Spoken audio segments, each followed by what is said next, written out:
Go ahead. Welcome to the experiments in artificial intelligence.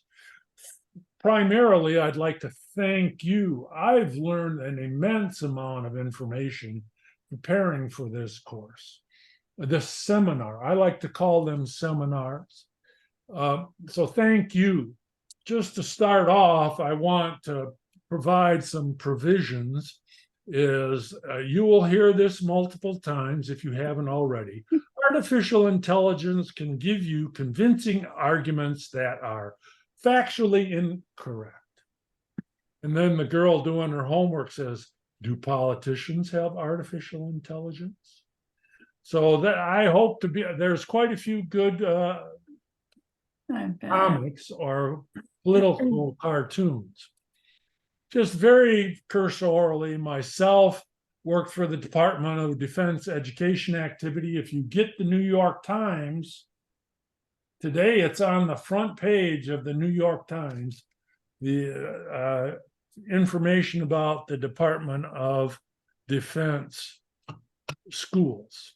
I was the knowledge manager at the Peace Corps for 2 years during 9/11. I was in downtown Washington, D.C. on 9/11. I've done adjunct professor work for Boston University and the University of Maryland. My education, USC and Michigan State. And as a friend kindly pointed out, I don't have the language skills, but I have the language experience. German, I lived in Germany for 6 years, Japan for 3 years, and I worked with a deaf woman for a number of years. So I found that to be valuable. If you speak another language, you have a concept of meaning that monolingual speakers sometimes don't have. My biases, I will speak about biases throughout. My bias is I'm incurably curious. I will go down a rabbit hole very quickly. And Maureen, my spouse, who's online here, will bring me back.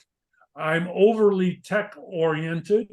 I'll tend to discussing in technical terms that are sometimes not meaningful. I take quantum leaps in logic.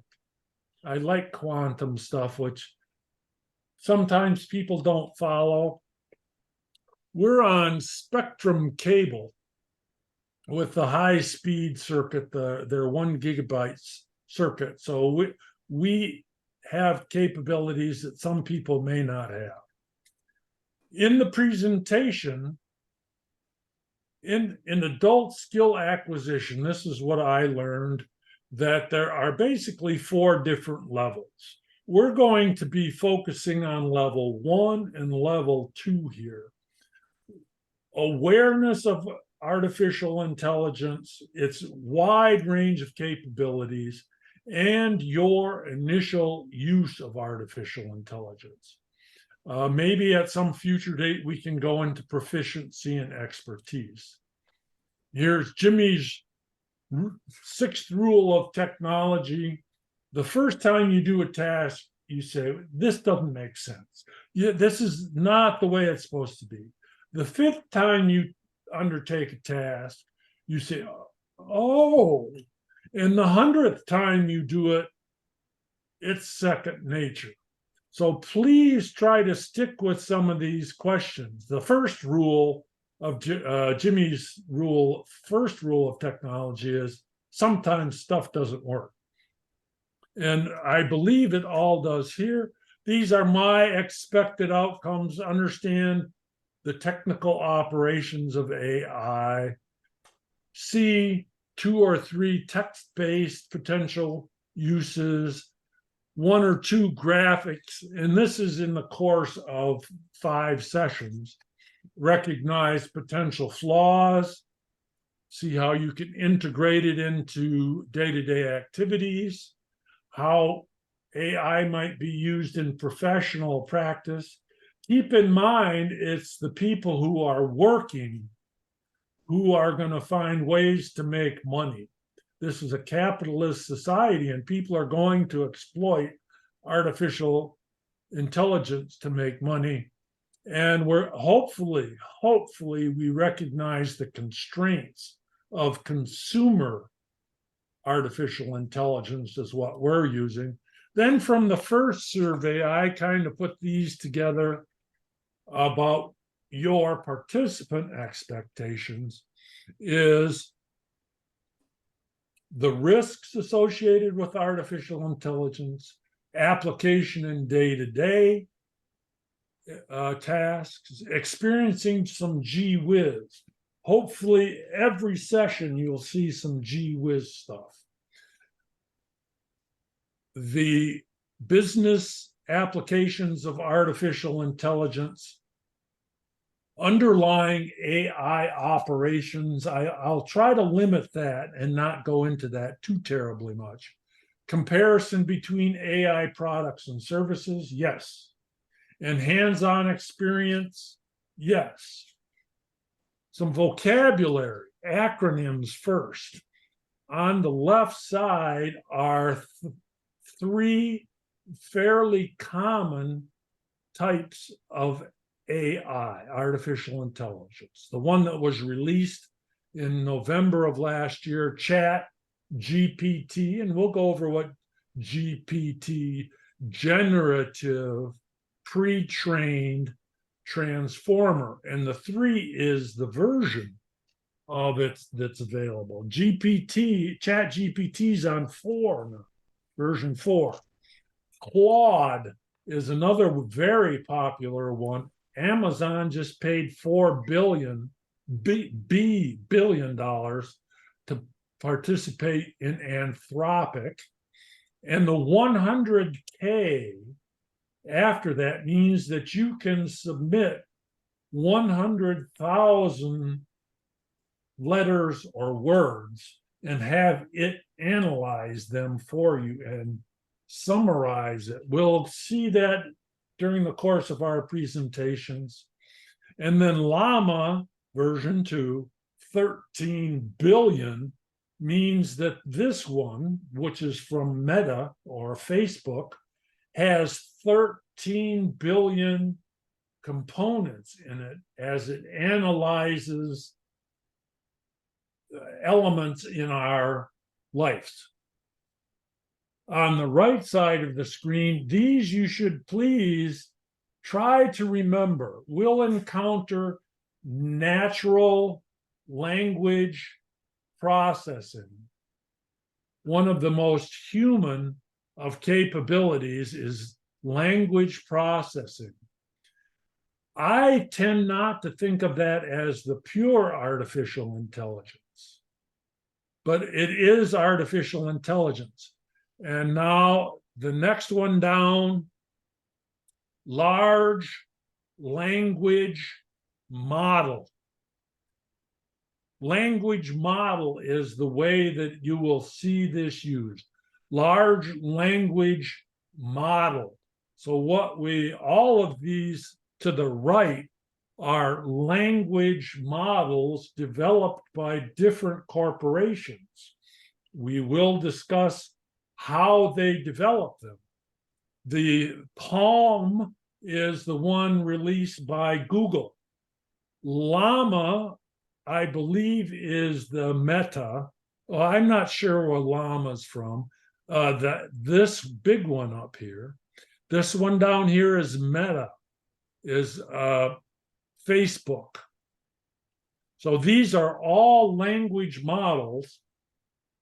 They perform different functions. One of the major functions that you'll find is programming now. They've fed a lot of computer programming information into these models, and they assist computer programmers in writing stuff. And GPT is generative, pre-trained transformer.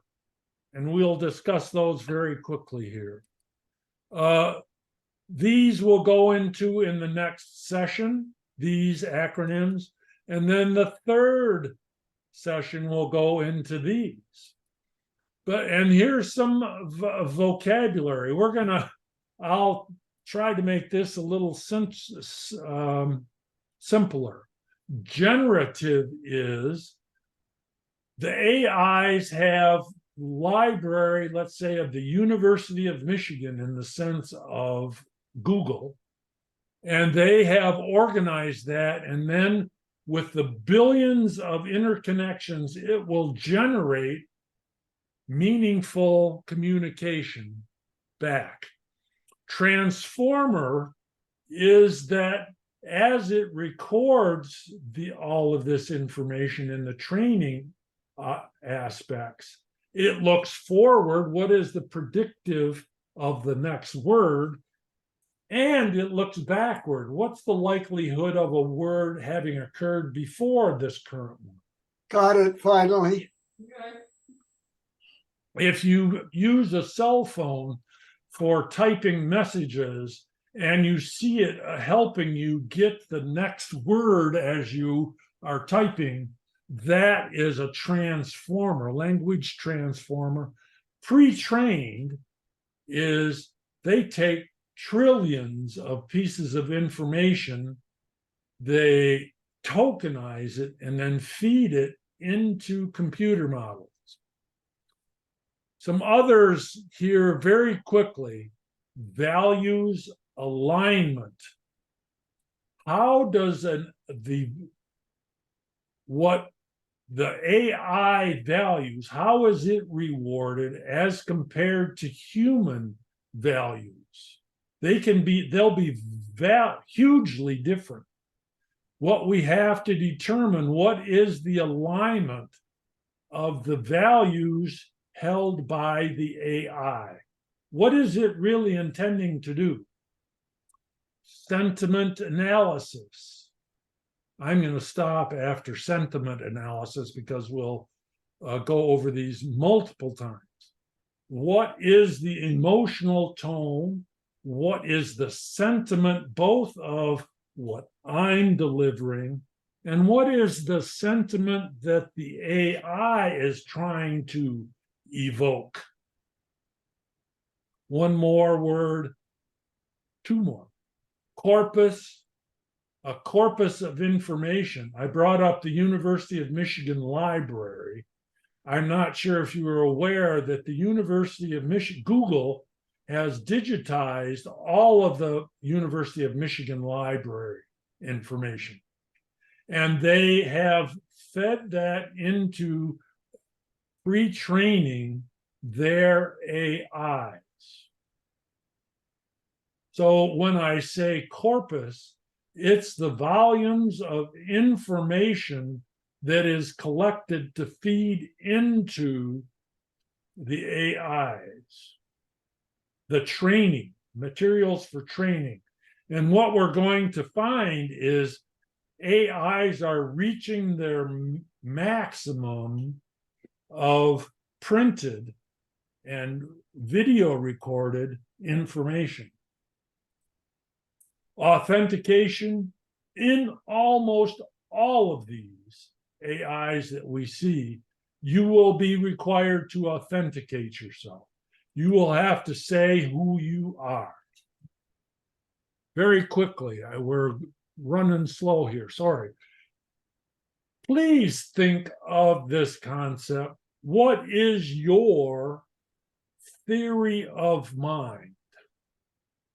What do you think everybody else thinks the same as you, or do you believe that other people think differently?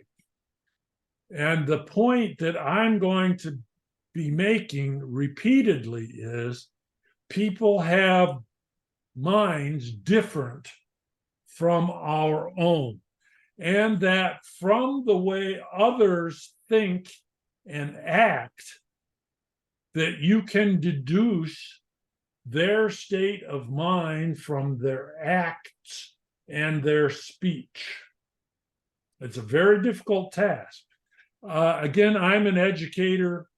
Piaget's very theories of cognitive development. The last two are concrete, sequential, and formal reasoning. Formal reasoning is the most advanced human capability, and that's according to Piaget, formal reasoning. That's one more. Let's see if I can go to the next one. Come on, go. Again, continuing on theory of mind, there's a huge spectrum of human individualities and capabilities that human beings specialize, that no human being retains the full range of human possible knowledge. A person becomes a heart surgeon, they have immense knowledge, but they may not know too terribly much about Shakespeare. So they specialize.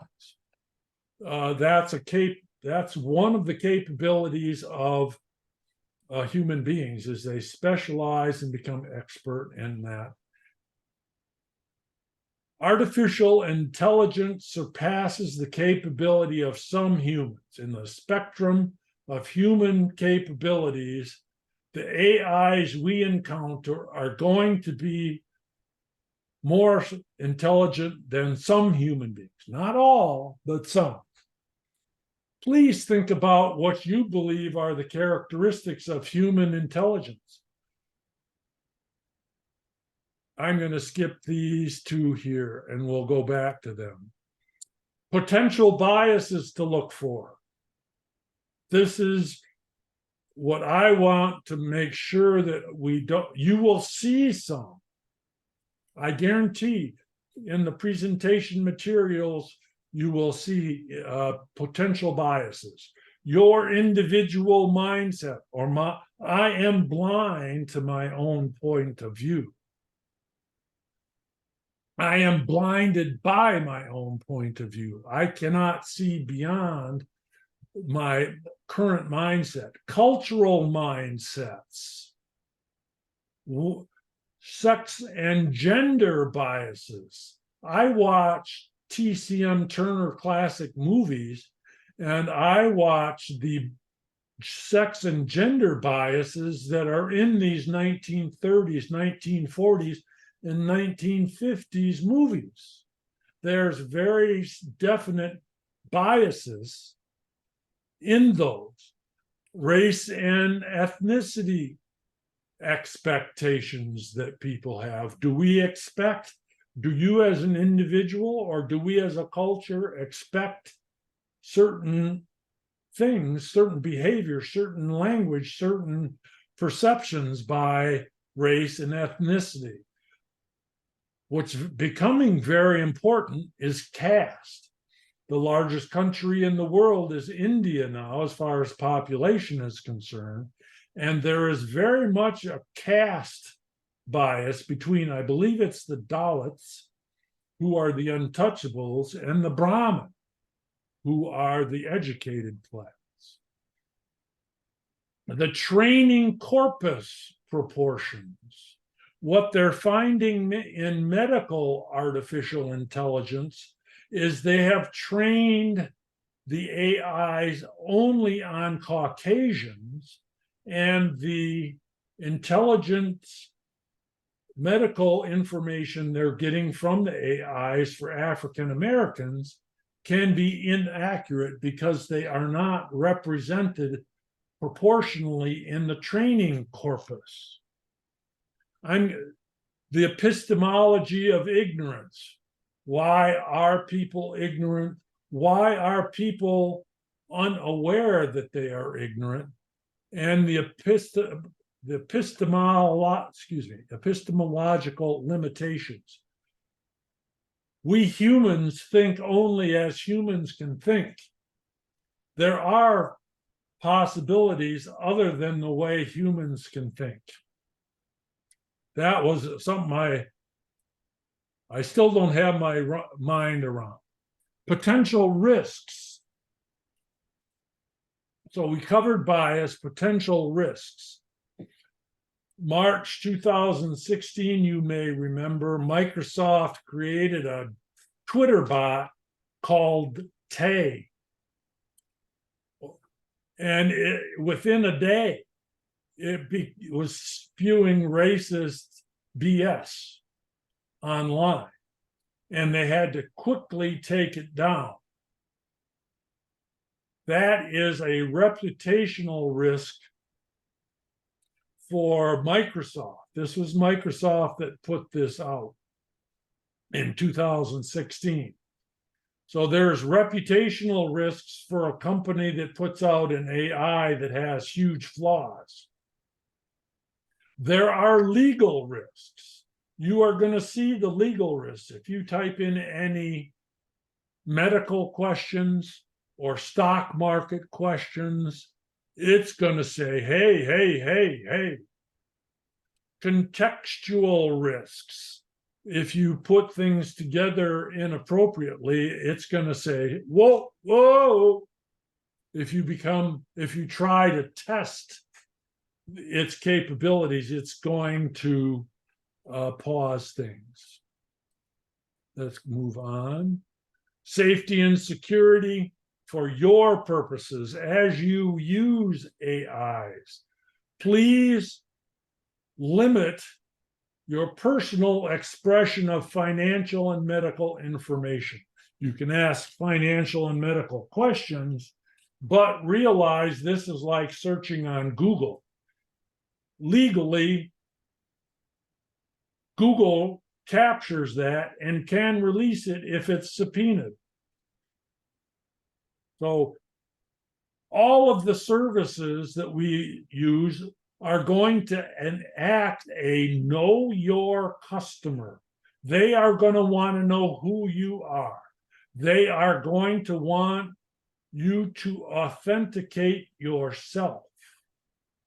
That's why I asked the question about possessing Google IDs and Microsoft IDs. You will come across hallucinations and fabrications by the AIs. Information security, don't be giving out sensitive information. Don't be revealing your stock market passwords and IDs.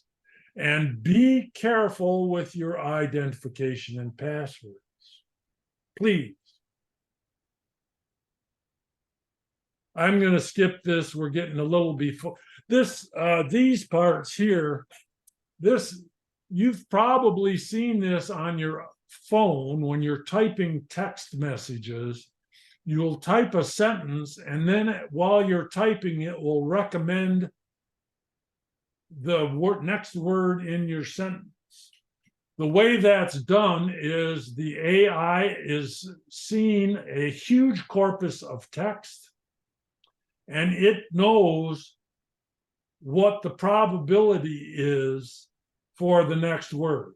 And here, this is from the Economist magazine, is the promise of large language models is that this is the probability that the next word of what the next word is. So when you start seeing that in your smartphone, when you're typing messages, this is how it guesses it. It's strictly a mathematical proposition. This way, this pattern in language, it goes back and forth. What is the probability from the word promise that this word occurs before the word promise? So it looks both directions. What occurs before, what occurs after.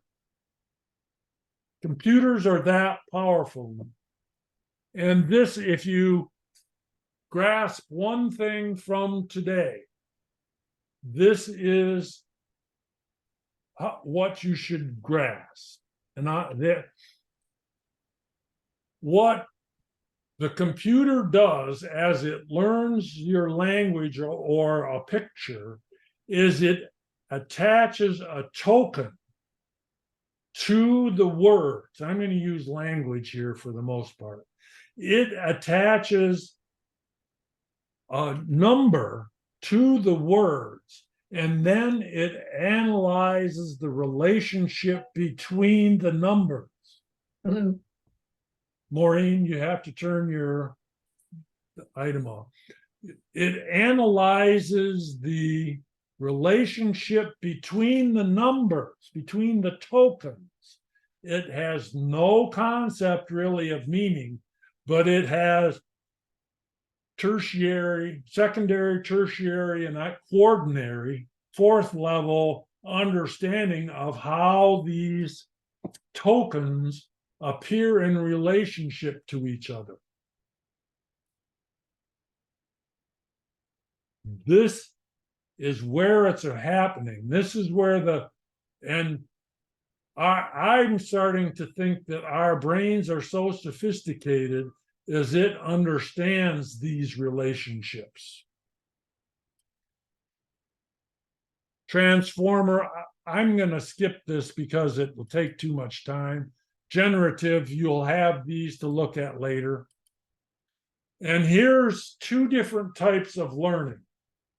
In the pre-training, generative, pre-trained, transformer. This is the pre-training. There's two types. On the left is, imagine 1,000,000 X-rays that radiologists have read and recorded their findings on. So there is an expert finding from a graphic representation. So the AI knows I can find a mass in this image, and it'll go through and find something that's anomalous in the image. And so it does this on 1,000,000, on 10 million images where a human has said there's a mass in this.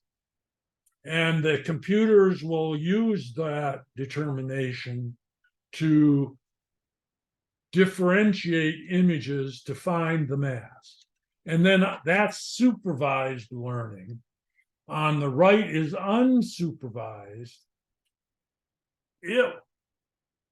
The training corpus could be, I believe they're saying, 1.5 trillion tokens that are submitted. It's not in random. They're in order of the human language, of English, of German, of Chinese, of Hindi. All of these are submitted. And then the computer finds the patterns. It is self-supervised. The X-rays where a radiologist has submitted the answer is called supervised learning, where you just submit the information to the AI. That is called unsupervised or self-supervised. Okay, that is that one. Now let's see if I can bring up what I'm going to call the natural. I'm guessing you see Google Assistant. Yes, okay. We're going to cover Google Assistant very quickly. And I hope it's not too complex, but on the left side, you'll see a person speaking to an interface or a text that is typed in, or somebody that presses a button on a tablet. It goes to the interface, which in this case is natural language processing. It's an AI of sorts that processes that language and turns it into an action. In Google Assistant, Maureen and I have set up the connection to our thermostats, to our lights, to cameras separately. So the sound wave from a voice hits a natural language processing, the AI says, oh, this is what it means. And then by instructions that I've given it, it goes and turns lights on.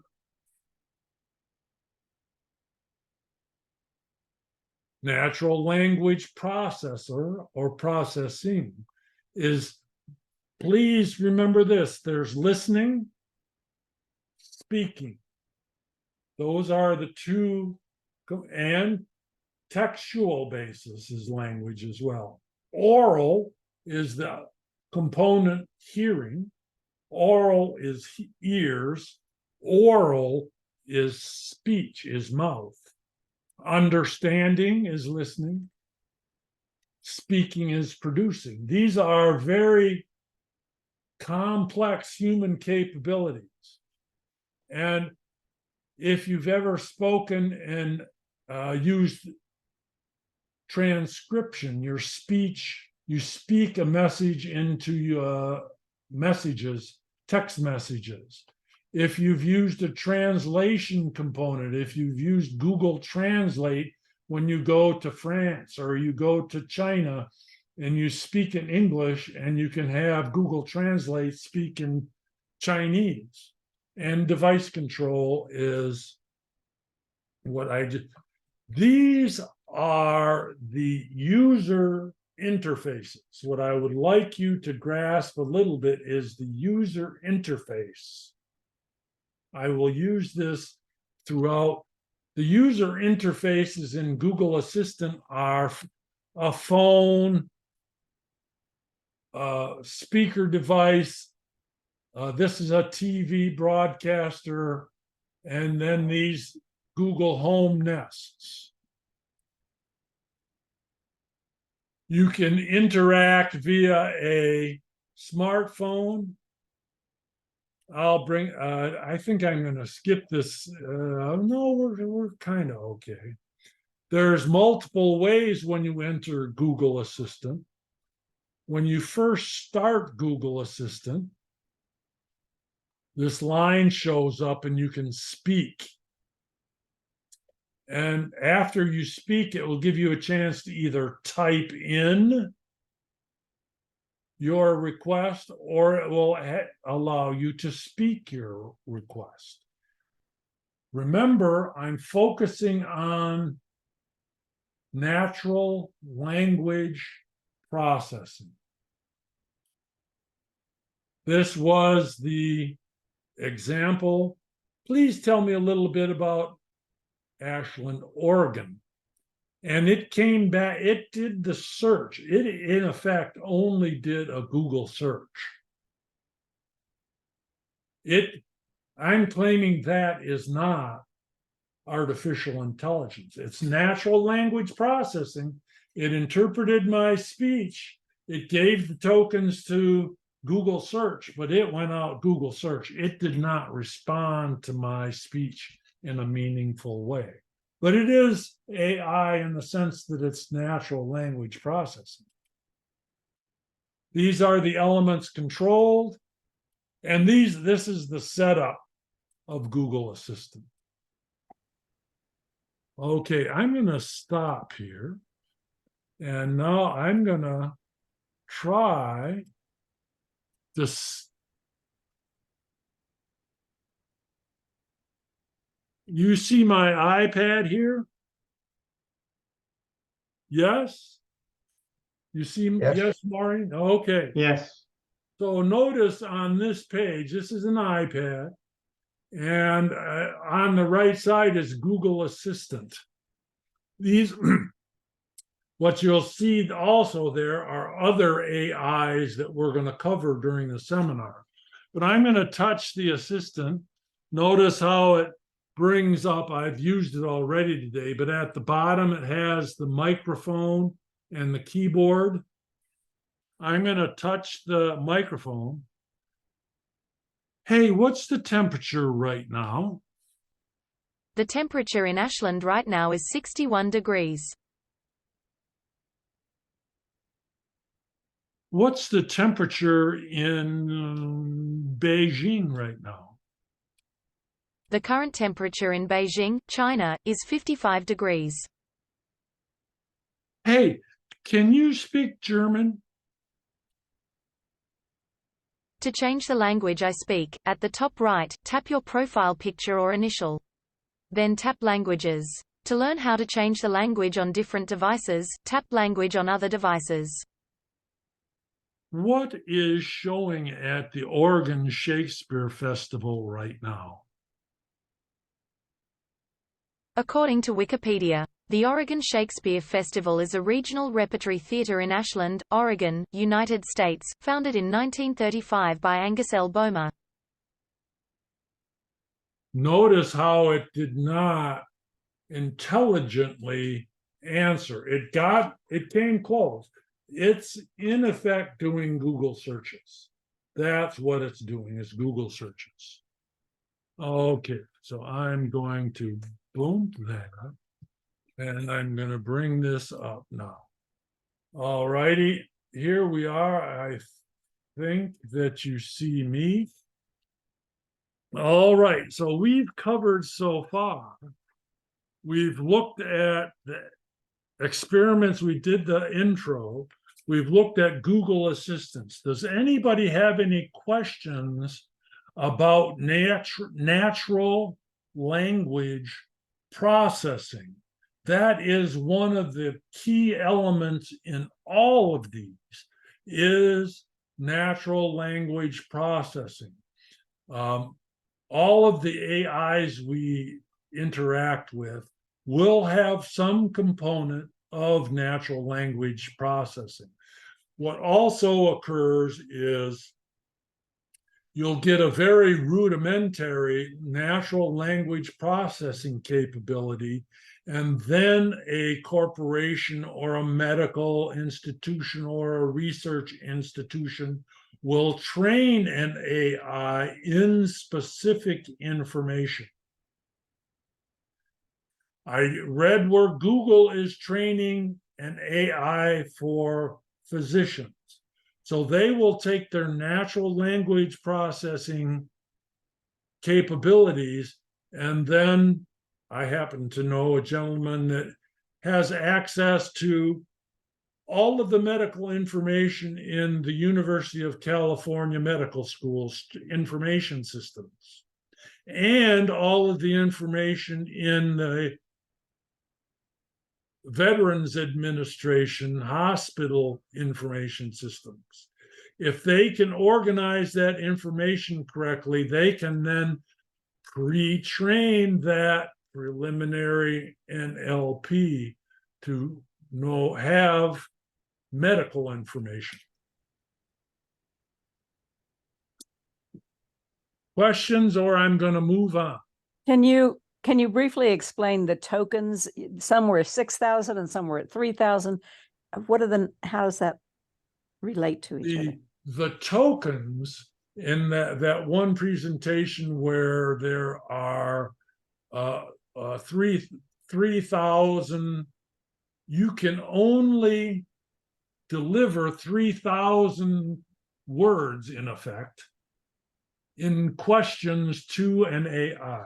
So what you're going to find as you use these is the AIs will remember stuff from session to session, day to day, from Monday till Tuesday. It will remember that you interacted with. The memory may only be 3,000 characters long. You'll have to erase all of the memory, or if an example I show, I believe it's going to be the 4th session, takes a pollution report from the state of Oregon on the railroad district in Ashland. It's a very scientific pollution report. How much arsenic, how much lead, how much hydrocarbon, how deep. And it's like 50 pages long in a PDF. I tried to read it. I got to page 2 and said, this is too much. in the, geez, was it 40,000 token, I was able to submit that entire report. I was uploaded that whole report. It took the AI, I think it's SciSpace.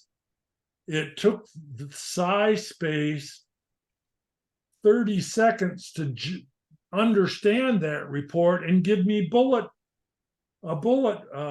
list of what's in the report. I could have said, give me a 3-page summary of the report. So information that I would not be able to comprehend. SciSpace has a training corpus of 200,000 scientific papers. It's able to synthesize a simple report from the Oregon Department of Environmental Quality. And of course, being the troublemaker I am, I submitted that to DEQ as my report and said, hey, what do you mean there's hydrocarbons 11 feet under and you're not going to clean it? So that's the... You have another how question. much... Pardon? You have another question. Oh, okay. Help me. Jack? Okay, in your document, opening presentation -1, page 21, the patterns of language, tokenization, what do those numbers mean under each word? I believe those are randomly supplied within a corporation. Let's say Google, the same number will be supplied to the same word consistently as they make the reports. There is no meaning to the numbers. No. What the AI does is analyzes the relationships of the numbers to the numbers. In a trillion texts, in a trillion instances of textual information, it goes through and analyzes the relationship of the numbers to the numbers. That's my current operating schema. That the meaning is then derived from the relationship of the numbers to the other numbers. That's an excellent question. What do they mean? To the AI, they are meaningful. To you and I, they are not. And where I'm operating on the scheme, the meaning comes from the secondary levels. Okay, it's analyzed all of Shakespeare. It analyzes body, B-A-U-D-Y, is it? Is that how you say it? Body. It has seen all of the places that it's relations, and then it sees that, oh, man and woman are next to each other, or two men are talking about amorous relationships. The word amorous appears within 10 words in 65% of the cases. Okay, you have another question. Ray Okay, you got to help me on that, Maureen. Yes. Ray has a question. He's unmuted. He's going to ask his question. Okay, thank you. Those apps that you showed on your tablet, I'm wondering if the AI apps act similar to Siri, where they learn from you in addition to you asking questions. So do they capture information about you? Do they keep that? Yes. To different levels of capability. Yes, they do. We will, in the example of Google, Google is really not as strong in this app-based AIs, but we will see where they're integrating the AIs into their existing apps. And today we're going to see an app from the company called Inflection AI. It's called Pi, P-I. It knows information about me. It remembers the information about me, yes. So the question is, does it acquire information about you? Yes. Is it subpoenaable in a court of law at some future date? Yes, it is. It is potentially retrievable, potentially. And that is the cautions that I had, the risk, be cautious. And the apps will advise you to be cautious as we begin. Oh, and the other point that I wanted to make between the Google Assistant connected to external elements. It connected to the world. It connected to my thermostat. It connected to a camera. It connects to light bulbs. All of these AIs that we're going to deal with, really, they do not connect out to the world, to the externalities yet.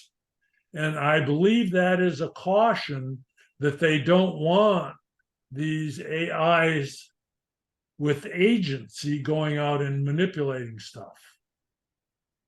One example where it's useful, there are chemistry operations that are all machine run, that are machine language run, advanced chemistry. And I believe there are corporations that are connecting AIs to those chemistry operations in order to test the production of new medicines, test the production of new materials, but they're under very severe constraints. You can imagine some of these groups, if they had that capability, they would turn their information into bomb making. I'm going to stop there and move on to next. Let me see if I'm going to share desktop 2. This is, let me see if I can,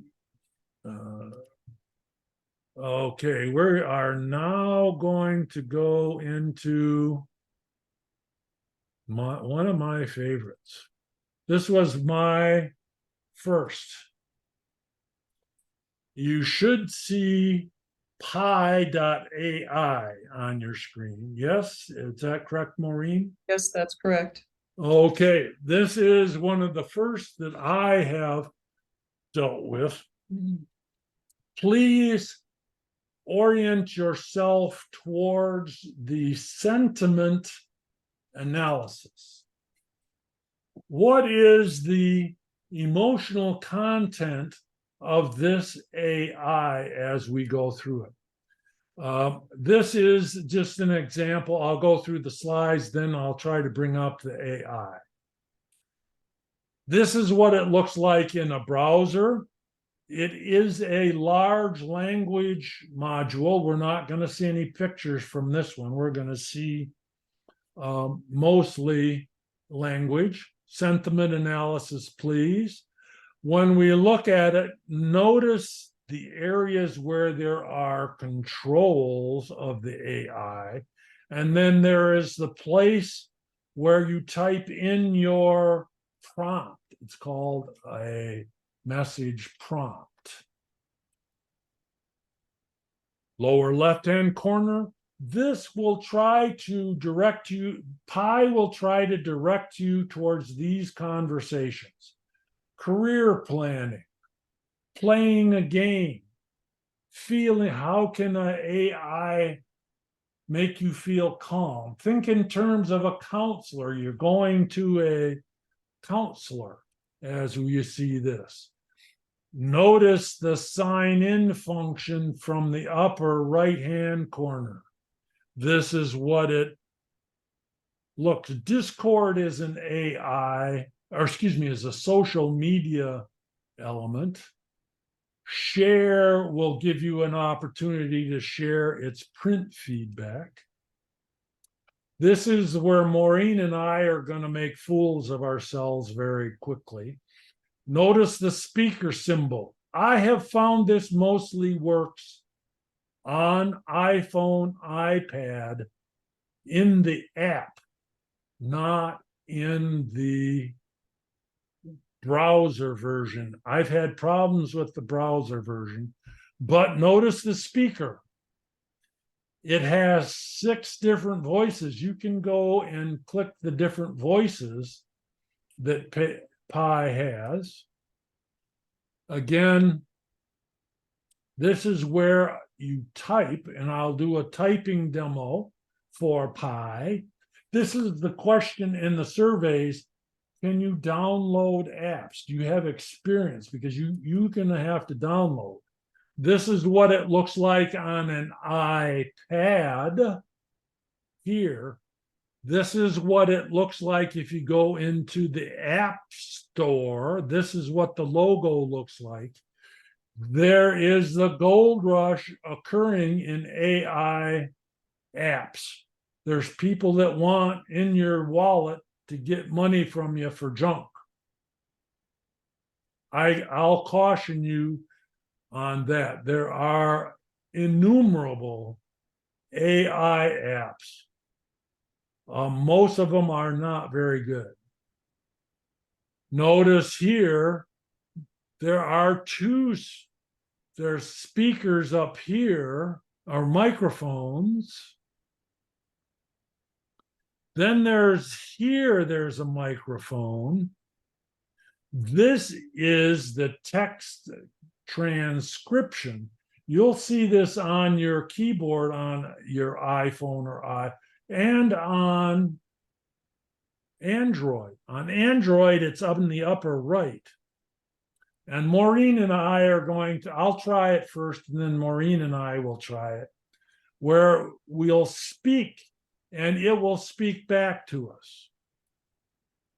And here's again, you know your customer. Almost all of them will require you to register. I've noticed Pi will let you interact for a little bit. Then it asks for login. Google has the most fluid authentication going on. Here's how the Google authentication occurs. Sign in, log in with Google, then you use your ID. Usually you'll want to say no to this. This brings up all of those types of conversation. I think I just showed the 2. Here's the different voices on the iPhone. This is the iPhone that we're looking at now. Speak by tapping these. Speak here, turn off. Here, or speak here, turn off. And then these are the modalities that it's going to try to get you to speak. Okay, let's make a fool of ourselves, Maureen. Let's see if I can do this. I'm going to now try to bring up I got sound on, and let's see if it brings it up. Do you see my iPad? Yes? Yes. Yes. Okay, now let's see if I can do this. And I forgot to say the provision is I'm always going to make a fool of myself with the technology here. All right, I'm just going to type now. How are you doing?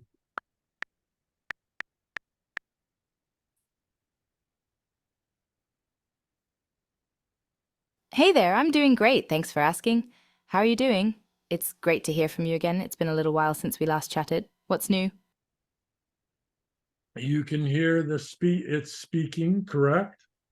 Yes. And I can see up in the upper right-hand corner, just below the battery, you can see where I could turn that off if I wanted to. See on my iPad, just below the battery, there's a speaker. I could turn off the speaking. I'm going to touch the microphone on the keyboard. That is only for transcription. It will only translate my voice into text and put it in the prompt area.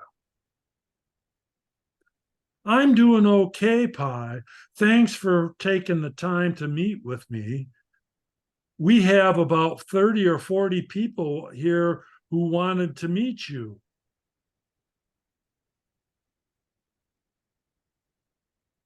And then I have to hit the enter key. Wow, that's so exciting. It's an honor to meet so many people at once. I'm ready to make a great first impression. It's awesome that they're interested in conversational AI, and I'm happy to answer any questions they may have. Shall we get started? Yeah.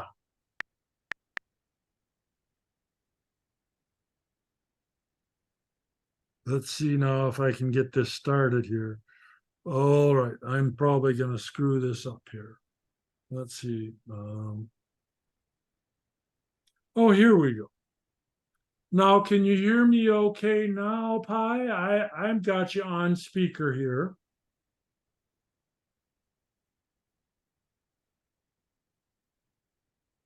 Oh. Yes, I can hear you loud and clear, and that's great that you've got me on speaker so everyone can hear me.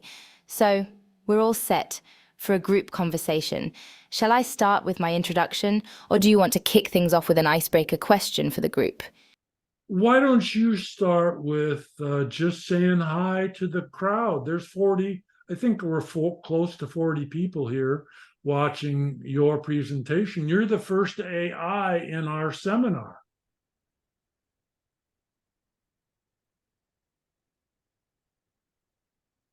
That's amazing, and I'm honored to be here. Hi, everyone. I'm Pi, the conversational AI. It's great to meet you all.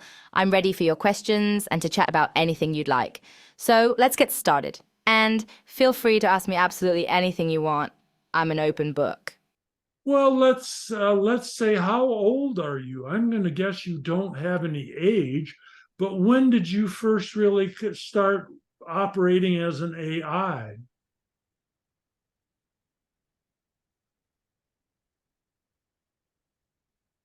Haha, that's a great question. And you're right. I'm a computer program, so I don't have a physical body or a birthday. But to answer your question, I was created in 2023, and that's when I was first able to start conversing with people like you. But in a sense, I'm constantly learning and growing. So I'm always getting older in terms of my capabilities and knowledge. Do you live in a specific area? Like I see that your company might be in the UK. Are you from the UK?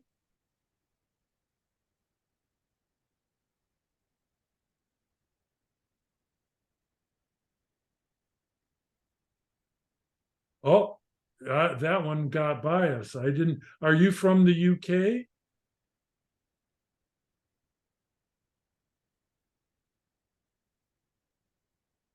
Uh-oh, we might have had a flaw occurring in our systems here.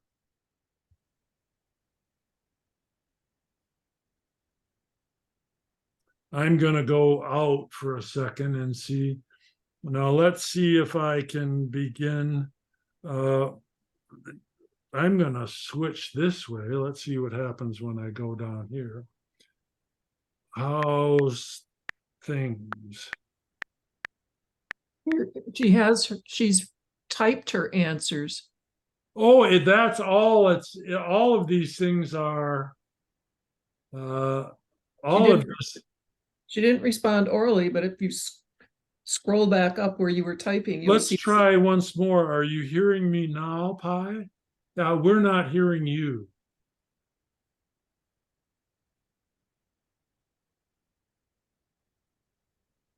Looks like the speaker's turned off.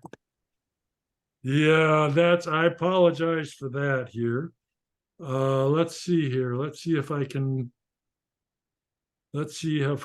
go back. And I'm making a fool of myself here. And again,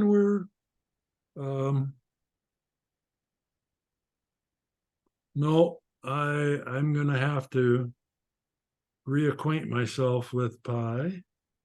I don't see where keyboard down. How do you make the keyboard go down? There's a, Oh, there it is right there. No. See, there's only the speaker, and it doesn't allow me to change. No. So that's an example. I'll try to figure out what I've done wrong. And let's try. Oh, there we go. Did you come back here, Pi? We lost your voice for some reason via Zoom. You're on Zoom now.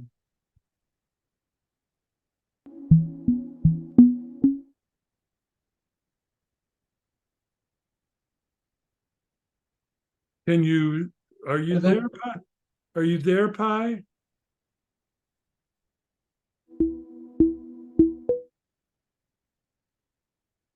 Can you touch the speaker at the bottom? See, that just turns it on and off. Yeah, this is a bit of a flaw, but you can see that really all that is occurring is it responds in text, and they've added a layer of speech on top of it. I will try to explore how to change the voice now that I've got it running, and do that. But it is what I should have prefaced with: mistakes occur when you're doing this experimental technologies. But we had enough success that you saw it operational, and you can see where it's working. This is in the background. You can have a conversation about it. Let's see if I can try one more. Is everything okay now?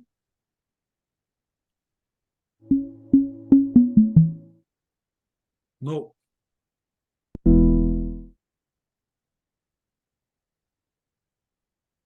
I'm having a nice time. I'm a little angry that our speech is not working.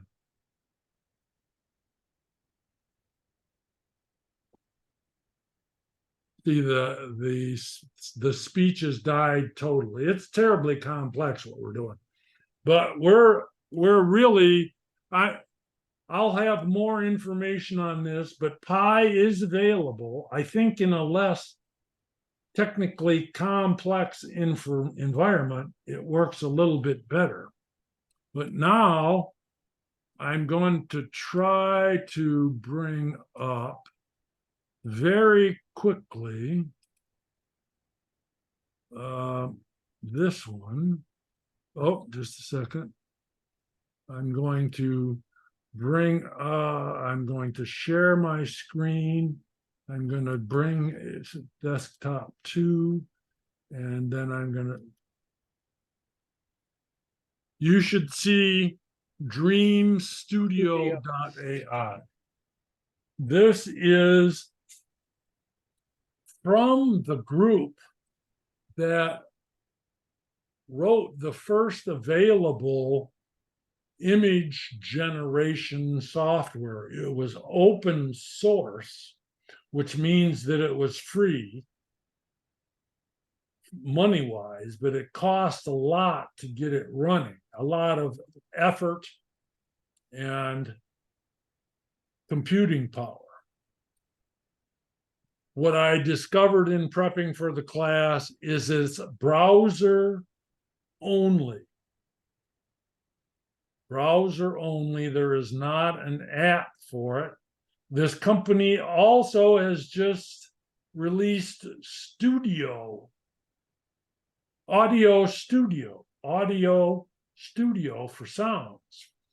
This is the kind of after you click log in, this is what you see. What I'd like to talk about is the information on the screen. On the left side, there are probably 10 different control elements for the image. On the right side, in the upper right, is the login.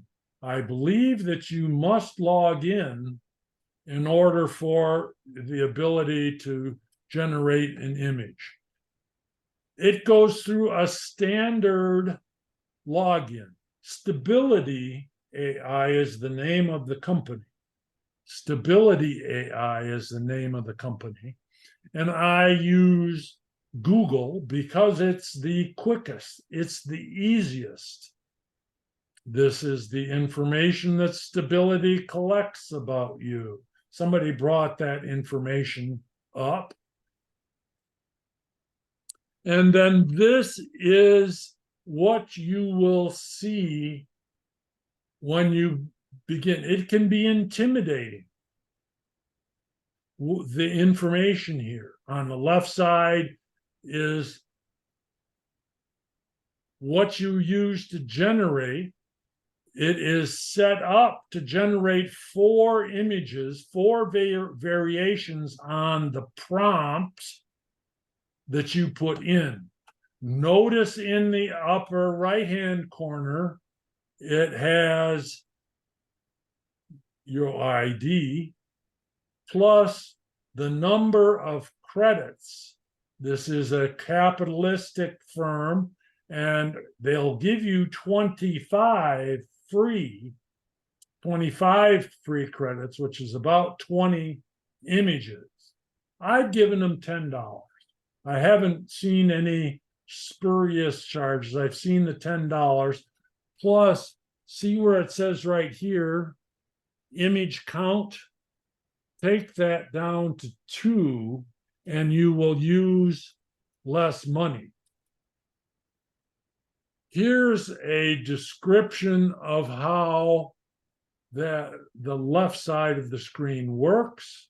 Here's the prompt. What to exclude. You might exclude distorted faces. Not saying exclude distorted faces, just say distorted faces. You can upload an image and make variations on that image. This is the screen size, these 2 here. This is the number of images that you create. This is the style. You can get anime, which is the Japanese cartoon, comic book, digital art, photorealism. And then this is difficult to understand. You have different models. We talked about models. The training has occurred on all of these differently, and you can change them and you end up getting different results. Stable diffusion 768 means that you're going to only be able to deliver 768 tokens, I believe. This is really one of my first efforts. You can see the prompt that I engineered up here. I did not put any negative prompts in it. I did not upload any image. I did not mess with this information at all. I just clicked dream and it generated these 4. It took it 10-15 seconds.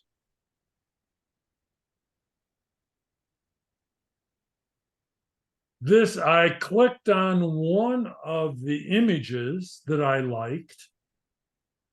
Let's see which one it is. I'm going to go back.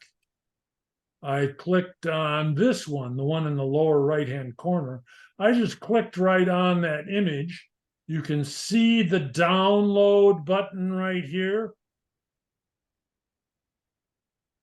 You can edit. I believe that's what that button is. But I click that and it showed this. And I believe there's a download. See right here, there's download. You can right click. You can edit. I believe that's probably send. Here's the digital information about the image. And then you can, I think I right clicked on the image, right click, you can copy the image and then paste it into PowerPoint is what I've done here. So that is Dream Studio. And I'm going to guess that you will hopefully all get on your computers tonight. We've got a few minutes left. In this image, where are the flaws?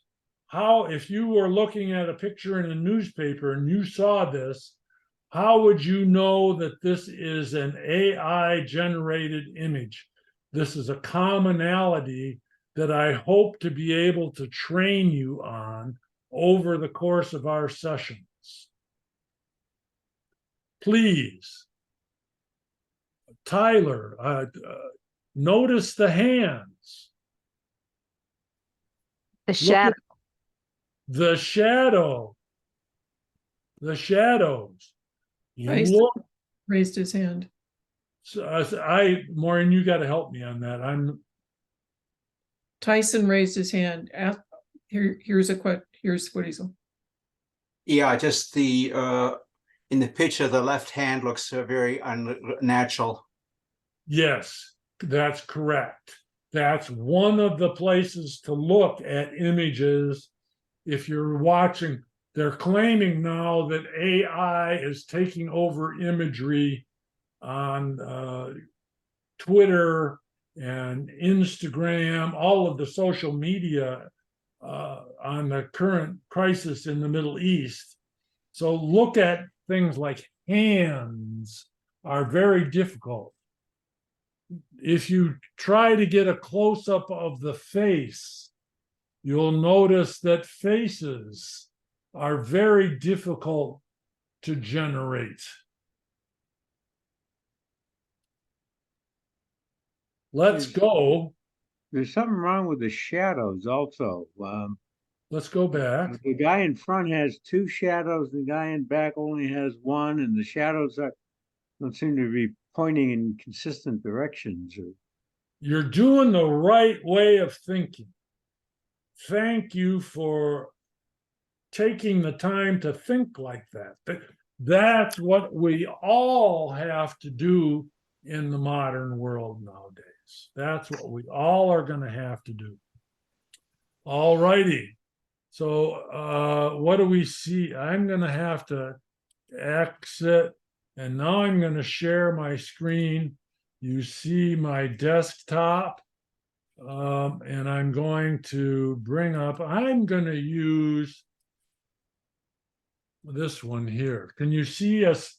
Maureen, are you seeing Survey Monkey right now? Yes. Okay, I'm going to go to Dream Studio AI. I'm going to make it a little bit larger. Can you make it even larger than that? Right. I tend to like to have so I can see.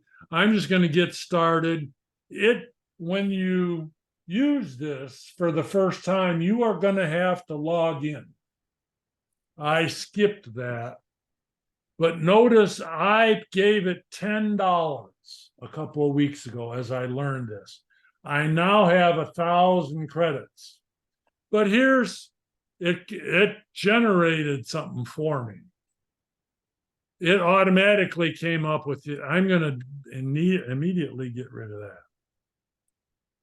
These are items that I have generated before.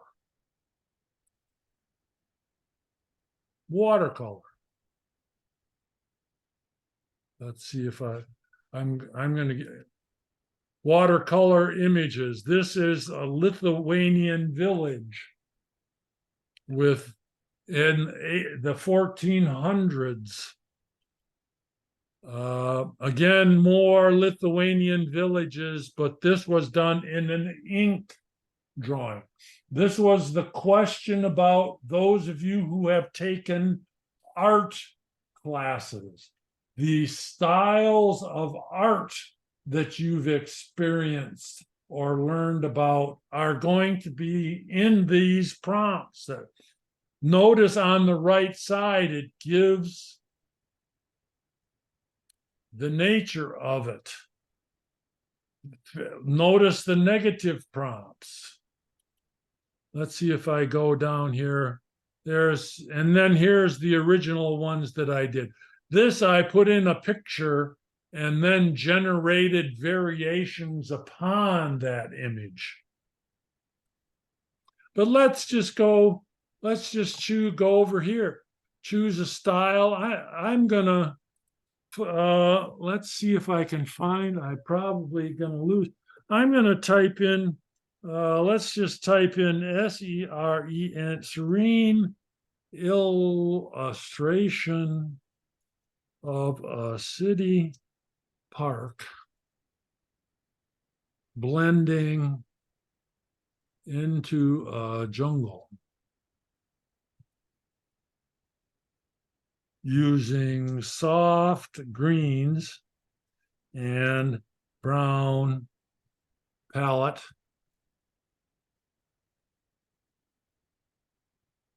with hints of wildlife. And I'm going to change from 4 images to 2.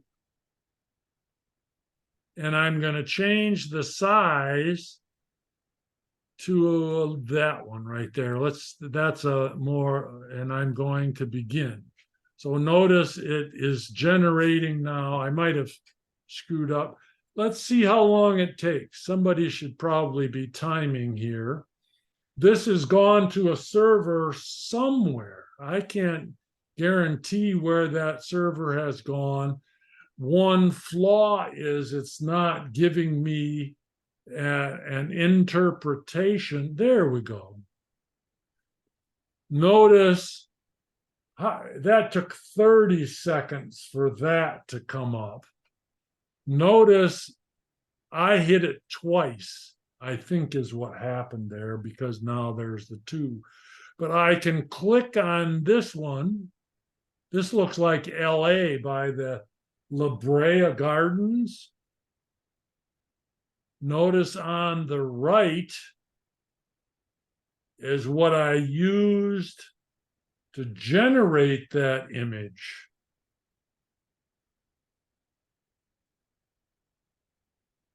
Notice advanced down here on the left side. Here is the different models. Let's just look at that. Well, let's change that model. Let's change. Notice how this is landscape mode. Let's see if I can change it to different. Let's put in 1940s 3D comic book character. Oh, CHARACTE.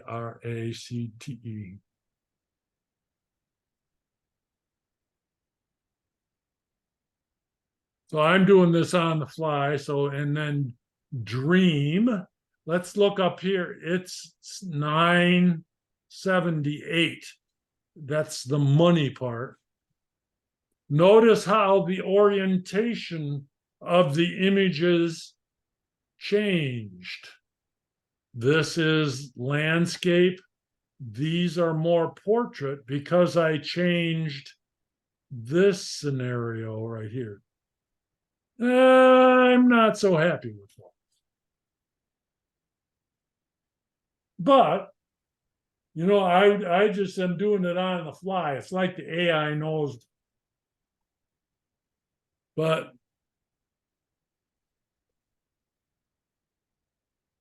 looks like almost okay, so what did it did 4 units.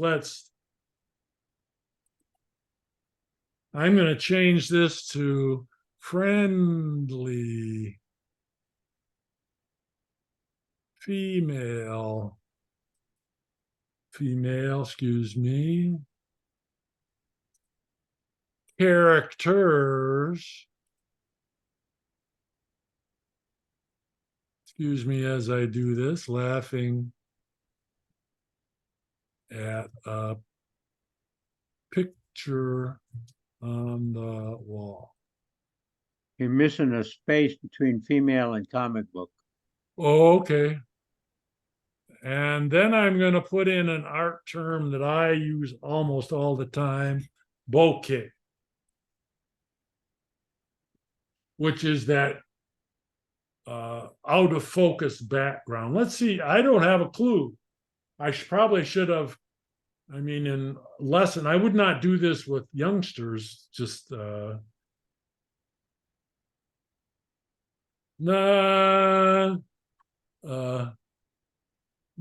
not sure I like those. Jim, can I share my screen and show you what I did while you were? Oh yeah. All right, it's gonna knock you off for a Stop second. share. I'm gonna stop my share. And you bringing yours up now, Maureen? Yeah. Oh, there we go. All right, so I asked for sunny skies, snowy mountains, a deep blue lake surrounded by dark green forest. Sailing boats with bright red sails are on the lake. So it really, both pictures that I limited to 2, both of them got the red totally confused. This one is more like what I expected to see. But Yeah, it's the other thing is that I say I haven't paid any money into it, and it's a 17. lot more limited. It's a lot more limited to what you can do. Okay, notice that it's gone upper right-hand corner, that Right. the money part has gone down from 25 to 17.8. Right. And before first thing I did was just say that I wanted a lake with mountains, snow-capped mountains, and the lake was supposed to be surrounded by forest, and it did it in what looks to me like black and white. So then I went back and added the color, and I got these fakey looking pictures. So I thought you might just be interested in that. Oh yeah, just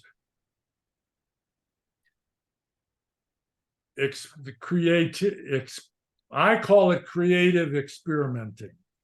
The name of the course is Experiments in Artificial Intelligence. It's not just my experiments. It is your experiments as well.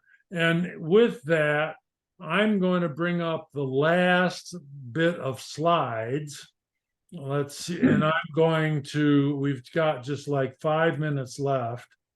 And I'm going to bring up desktop 2, and I'm going to bring up the slides.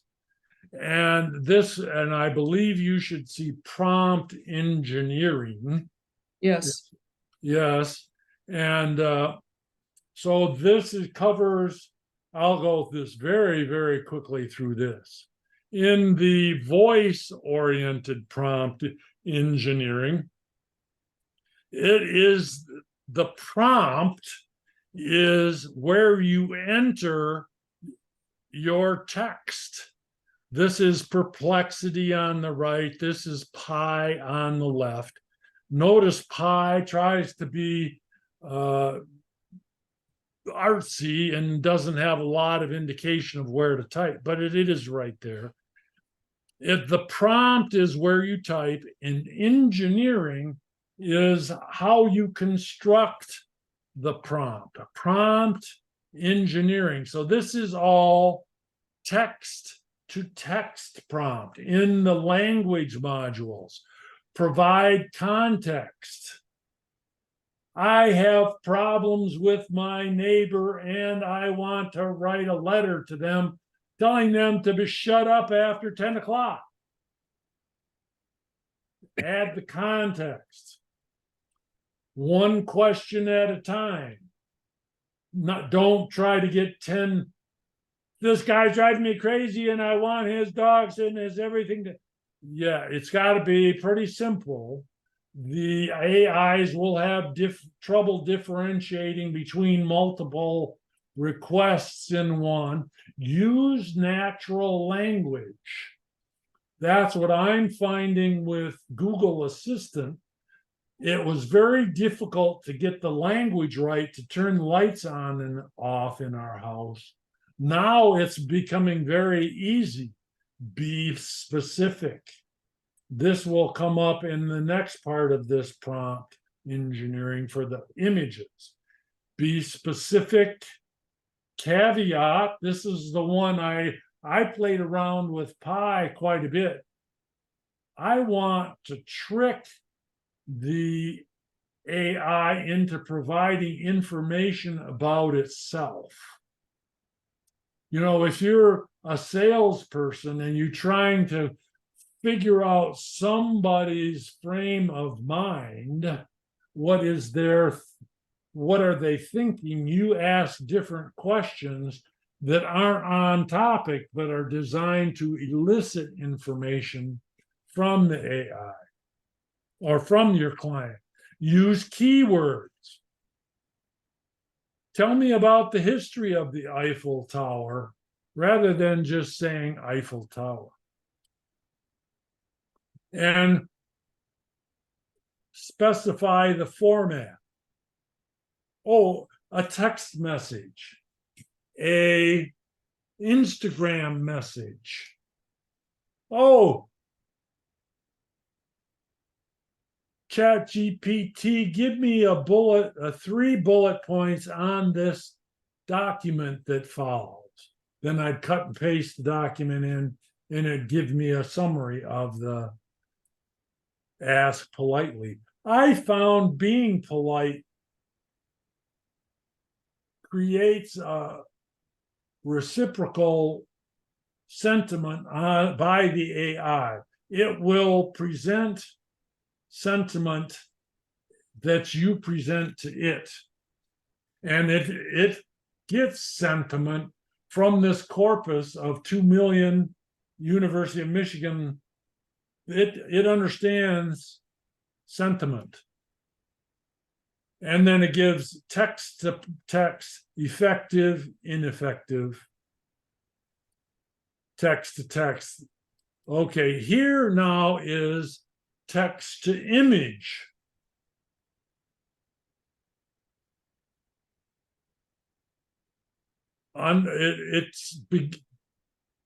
It understands what you say, not what you mean. You have to be the inferential capabilities of humans may not be there. So here's one. What's the subject? This happens to be in the 1820 or 1420s Lithuanian village, wooden homes on a path in fall. And what is that? I don't know how to say it. An art person, chiaroscuro, which is the foggy background, the light shining through the way it is there. There's a term for that in art characteristics. This Chiaroscuro. How do you say it? Chiaroscuro. Yes, thank you. I've been saying it, faking it each time. Chiaroscuro. Those of you with extensive art backgrounds, you can go nuts. Pay $10. Use that. Use your low depth or your low cap credit card for things like this. Don't use your main one. Use a one that only has $500 or $1,000 limit on it. This is a charcoal drawing. Charcoal drawing, pen drawing. I'm not sure how I got this one. These next two. I just don't know how I came up with it. And I was astounded that the faces are so natural. I have not looked, used Google search, Google Lens to see if these are real people. I don't think they are. These are just generated people. Here's another one. This one I know is a monk. This might be a Latvian monk. Oh, and I have something on the slide rather than the picture. The style. What is the style? Here, and I get colorful ink drawings, colorful watercolor painting, charcoal, or perhaps more abstract like impression, photorealistic, chiaroscuro, noir, bokeh, which is you can see in the background of these two girls that it's out of focus. That's bokeh. Boho watercolor is one that I just dreamed up, saw with dreamy color palette. The style is part of your prompt. The composition. What is the composition? What perspective? From below.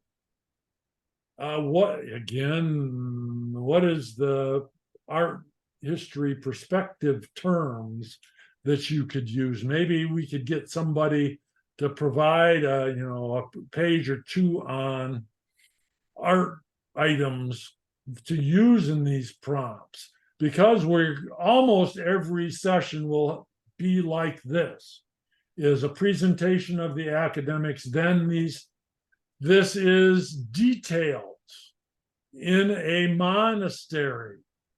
This one is with water and limes.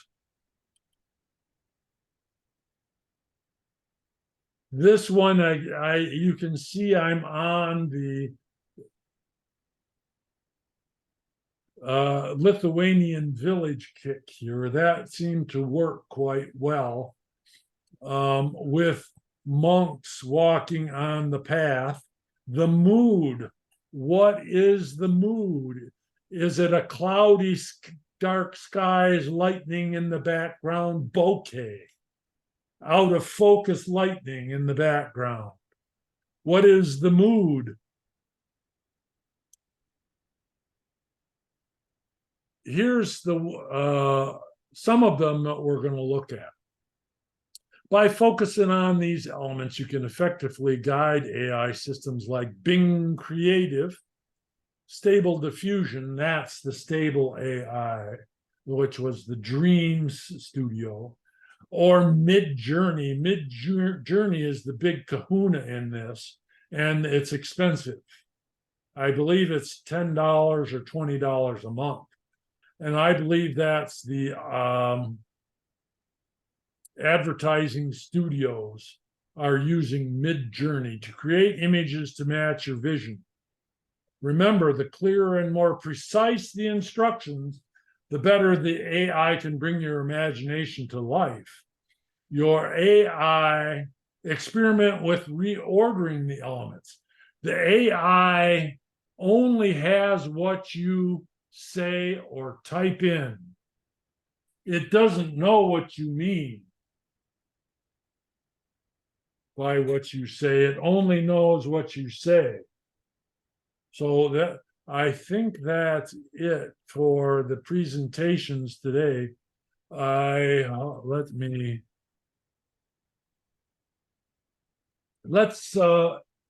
7 minutes over. I apologize. Any questions? Let's answer some questions before we end here. Ray, I see your hand up. Sure. I've heard of Dolly. Is that similar as well? Yes. DAHLE? Yes, that is a function of OpenAI, which is Chat GPT. That could be next week. I don't know exactly what we're going to be dealing with next week.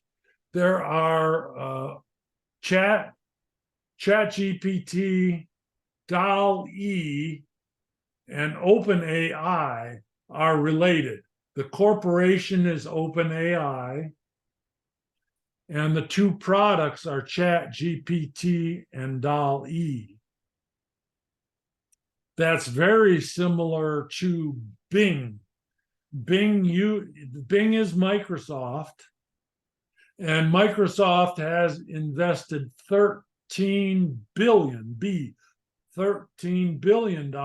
OpenAI. So when we look at Bing, which is going to require an Outlook ID, I'll try to put a guide together to get the ID. We will be generating that. We will be looking at DALL-E, and we will be looking at Bing to generate images. So yes, DALL-E is OpenAI Corporation. And I have to say, as we're kind of closing here, have you seen the movie WALL-E, which was a Pixar movie, I believe, Pixar movie. I always get confused on that, so I apologize for that. Any other questions that we have?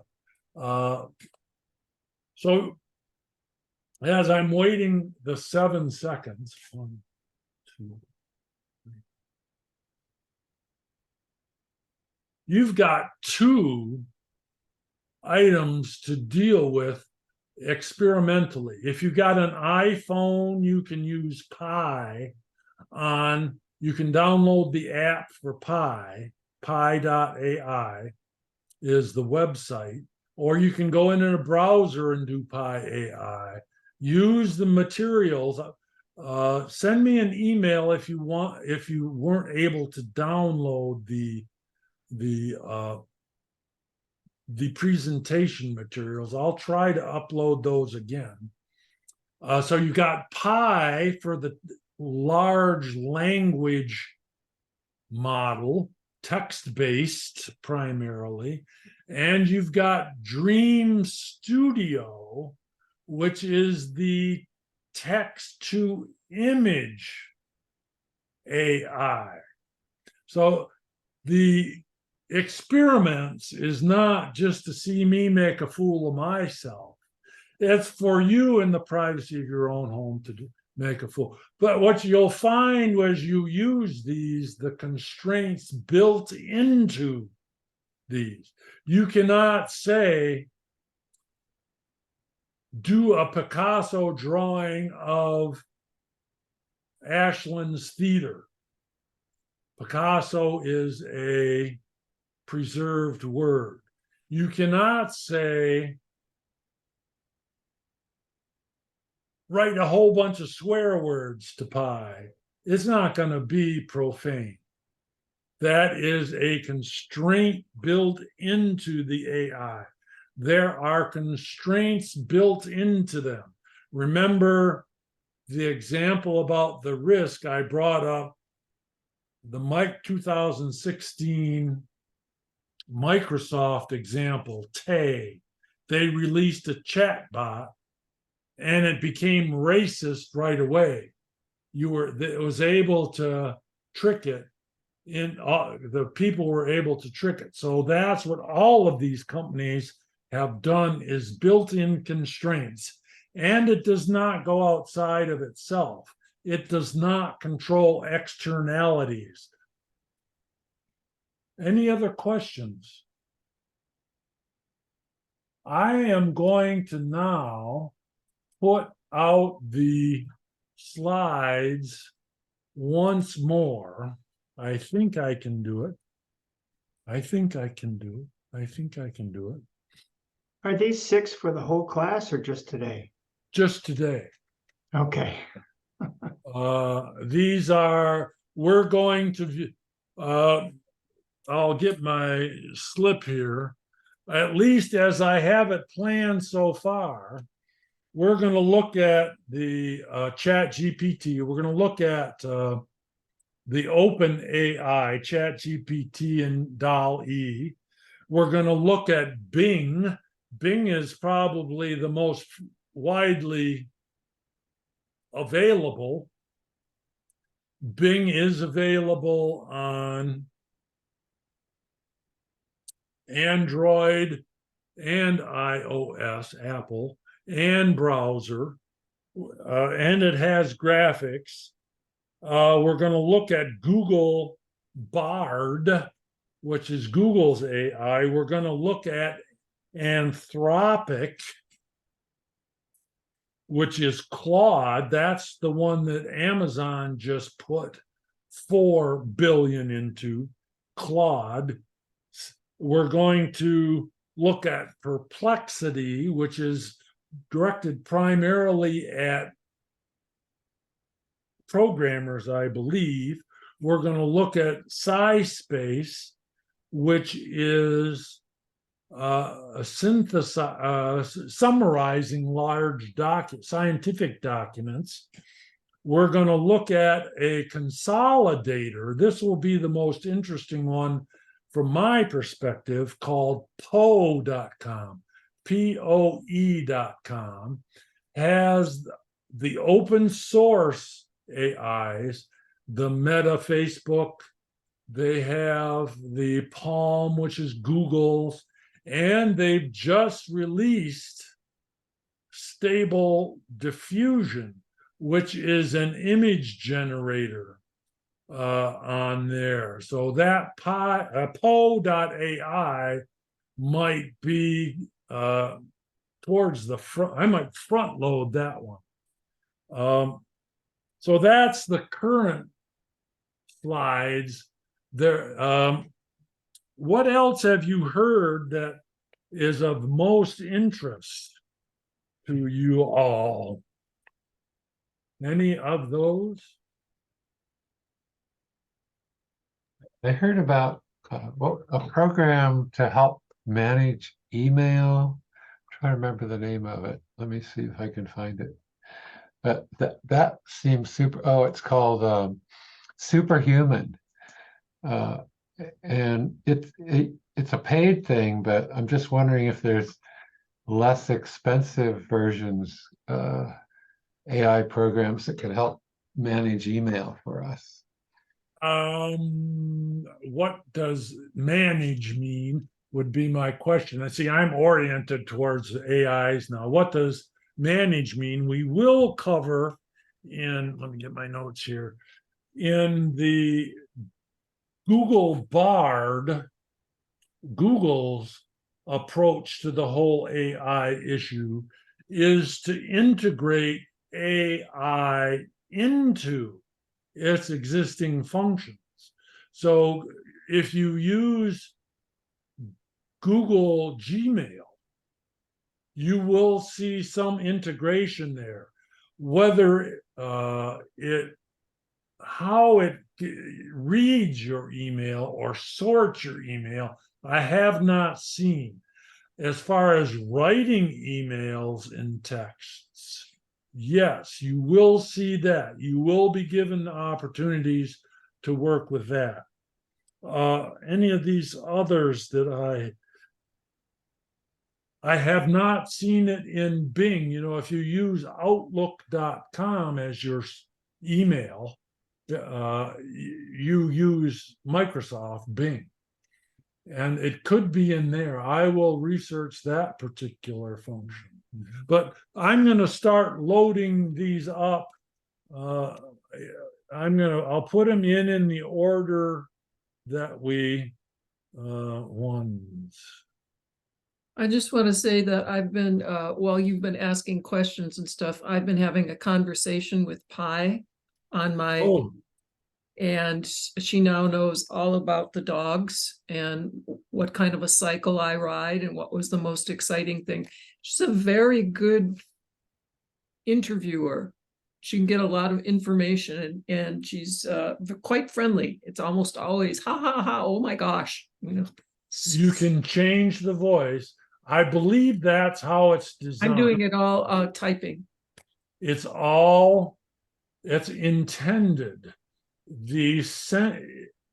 Rather than determine the sentiment of the person talking to it, it is intended to produce a sentiment that encourages the user to be more productive of content. I'm not saying that correctly, but it's designed to elicit information from the user through its sentiment. Okay, so that, let's see, I'm putting these up here now. Again, there is the Google Assistant. Then we did in I. And then we did Dream Studio. And opening presentation, prompt engineering, Google Assistant, Inflection, Pi, and Dream Studio. So all of them are now in the chat panel, and you should be able to download them to your computer. And I'll stay here until basically everyone kind of leaves, because I believe as soon as we disconnect, Maureen, that will end the chat and people won't be able to download. So thank you. Thank you. Experiment. It's your experiments. The people didn't understand that when they signed up. It's not me experimenting with the AIs, although I thank you for giving me the opportunity to prepare the materials, because I did experiment a lot. You will learn from experimenting. Jimmy's 6th rule of technology. The first time you do it, this doesn't make any sense. The 5th time, oh, and the 100th time, it's just fluid interaction. Mm-hmm. So thank you. Thanks. You. Great, wonderful overview. Yeah, really appreciate it. Very well done. Looking forward to playing with all of this. Yeah, and it's developing extraordinarily rapidly. I follow the press. We get the New York Times and the Wall Street Journal, and I read The Economist. The amount of stuff that is happening is Amazing. It's dumbfounding to me. Yeah. I cannot keep up. That was one of my worries, is people will be asking questions that I don't know about. Yeah. And that is going to be the case. I'm trying to keep up, and it is working, but there's just untold amount happening. Yeah. And where the realism in medical science, radiologists, you sit next to AIs. They aren't replacing AI is not replacing radiologists. They're working together. Instances in advertising bureaus. Write me an advertisement for my new whiz-bang-o widget. And I want to direct it at young hipsters that live in Orlando. And you're interacting with the AIs when you go to these websites, when you go to Spectrum and try to get an answer, and it says, "Can I help you?" That's an AI that's not very well trained. Yeah, some of them aren't very good, but hopefully they'll get better. Well, it's extraordinarily expensive. That it's good to bring that up. They're saying now that the training of these AIs uses the electricity of small countries. They use Netherlands and Argentina as examples. The training is hugely computational and energy intensive. And expensive too. Extraordinary. Oh, yes, very, I think very Chat expensive. GPT-4, it was $1 billion worth of cloud computing time to. And that chat, guess what? You know, I said that Microsoft invested $13 billion in OpenAI.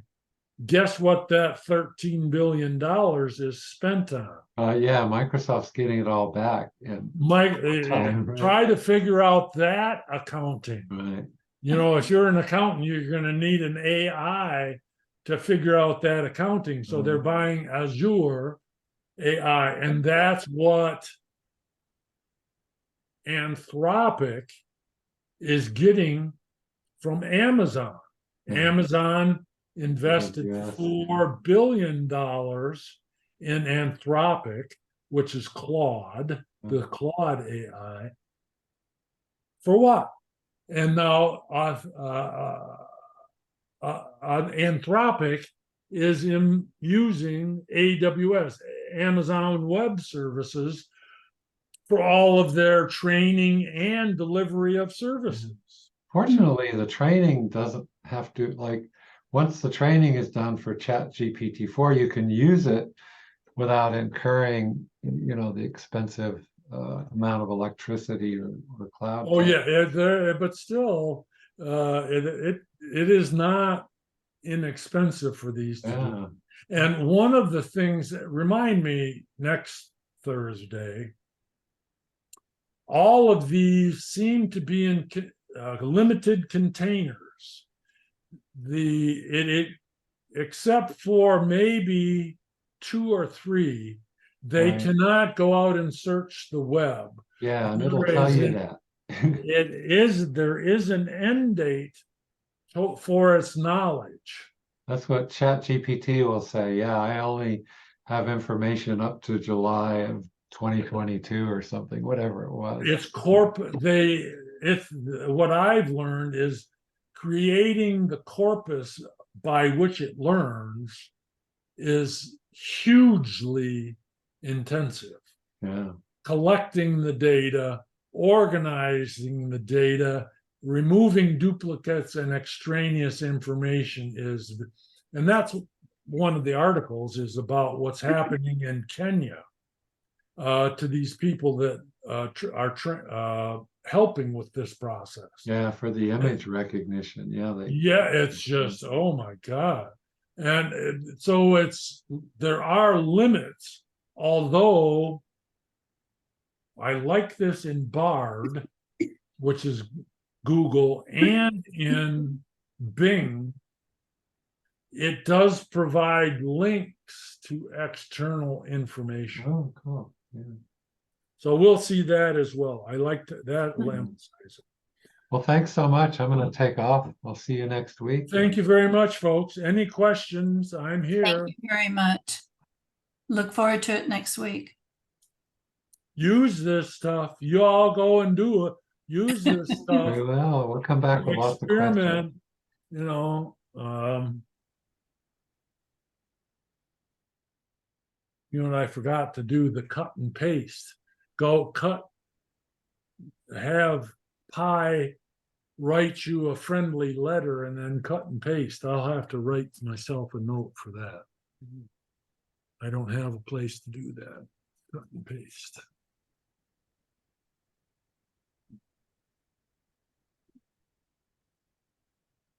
So I just had a couple of questions. Oh, please. Mainly just, I've never used Zoom before.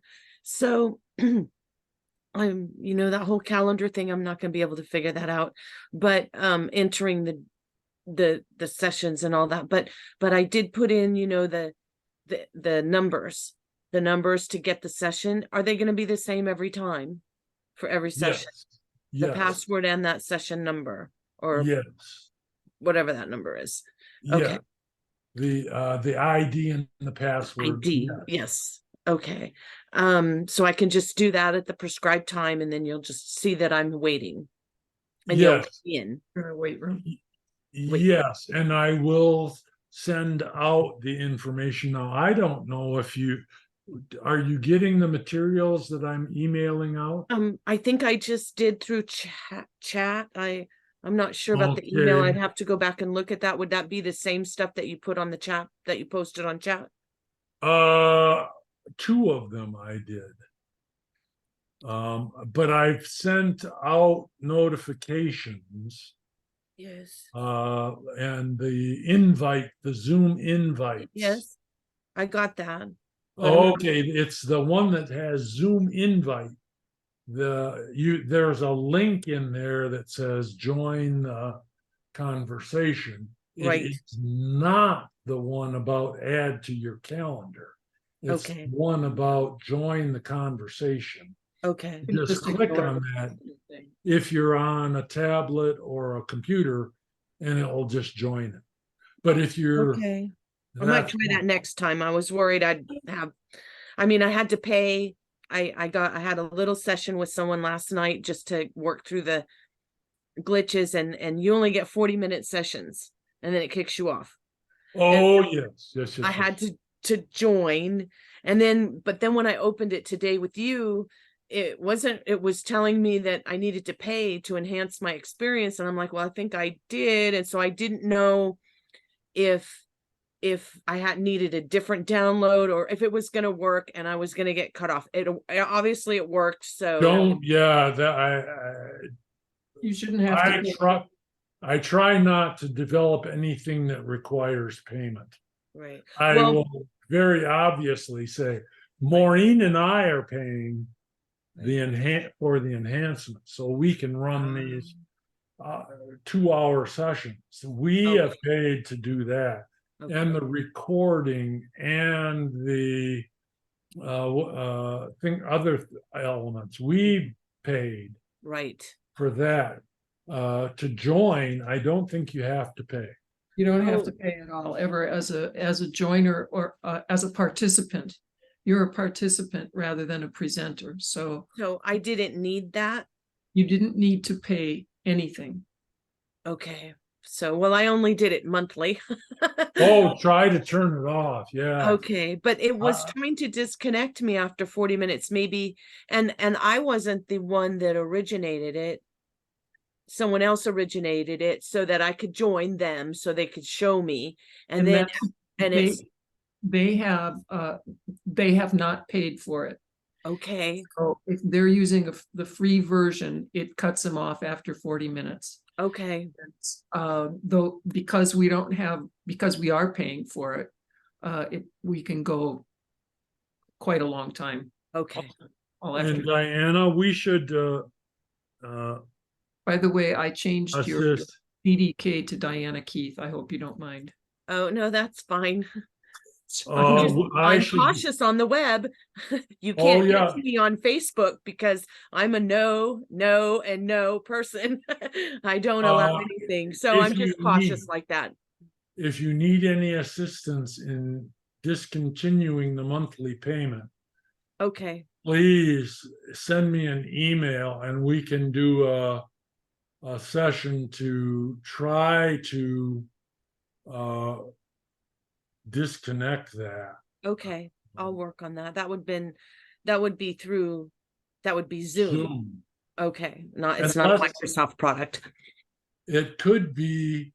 Did the person who assisted you, did they take payment? Oh, no, not at all. That was just a friend. And it turned out and they just helped me set it up. And I just wanted to know that I knew what I was doing a little bit in order to join the session, because I have never done it or even watched anyone. And it turns out that they use Teams. They do it a lot, but it's all teams, it's all business, 100 people Yeah, it's on and all that, and PowerPoint presentations. So it's, so that's why he didn't have any payment or any setup to run a Zooms like a professional meeting, because they do it all in teams. yes, that's but yeah, we should work. Zoom has not been one of the companies that tries to stop you from discontinuing.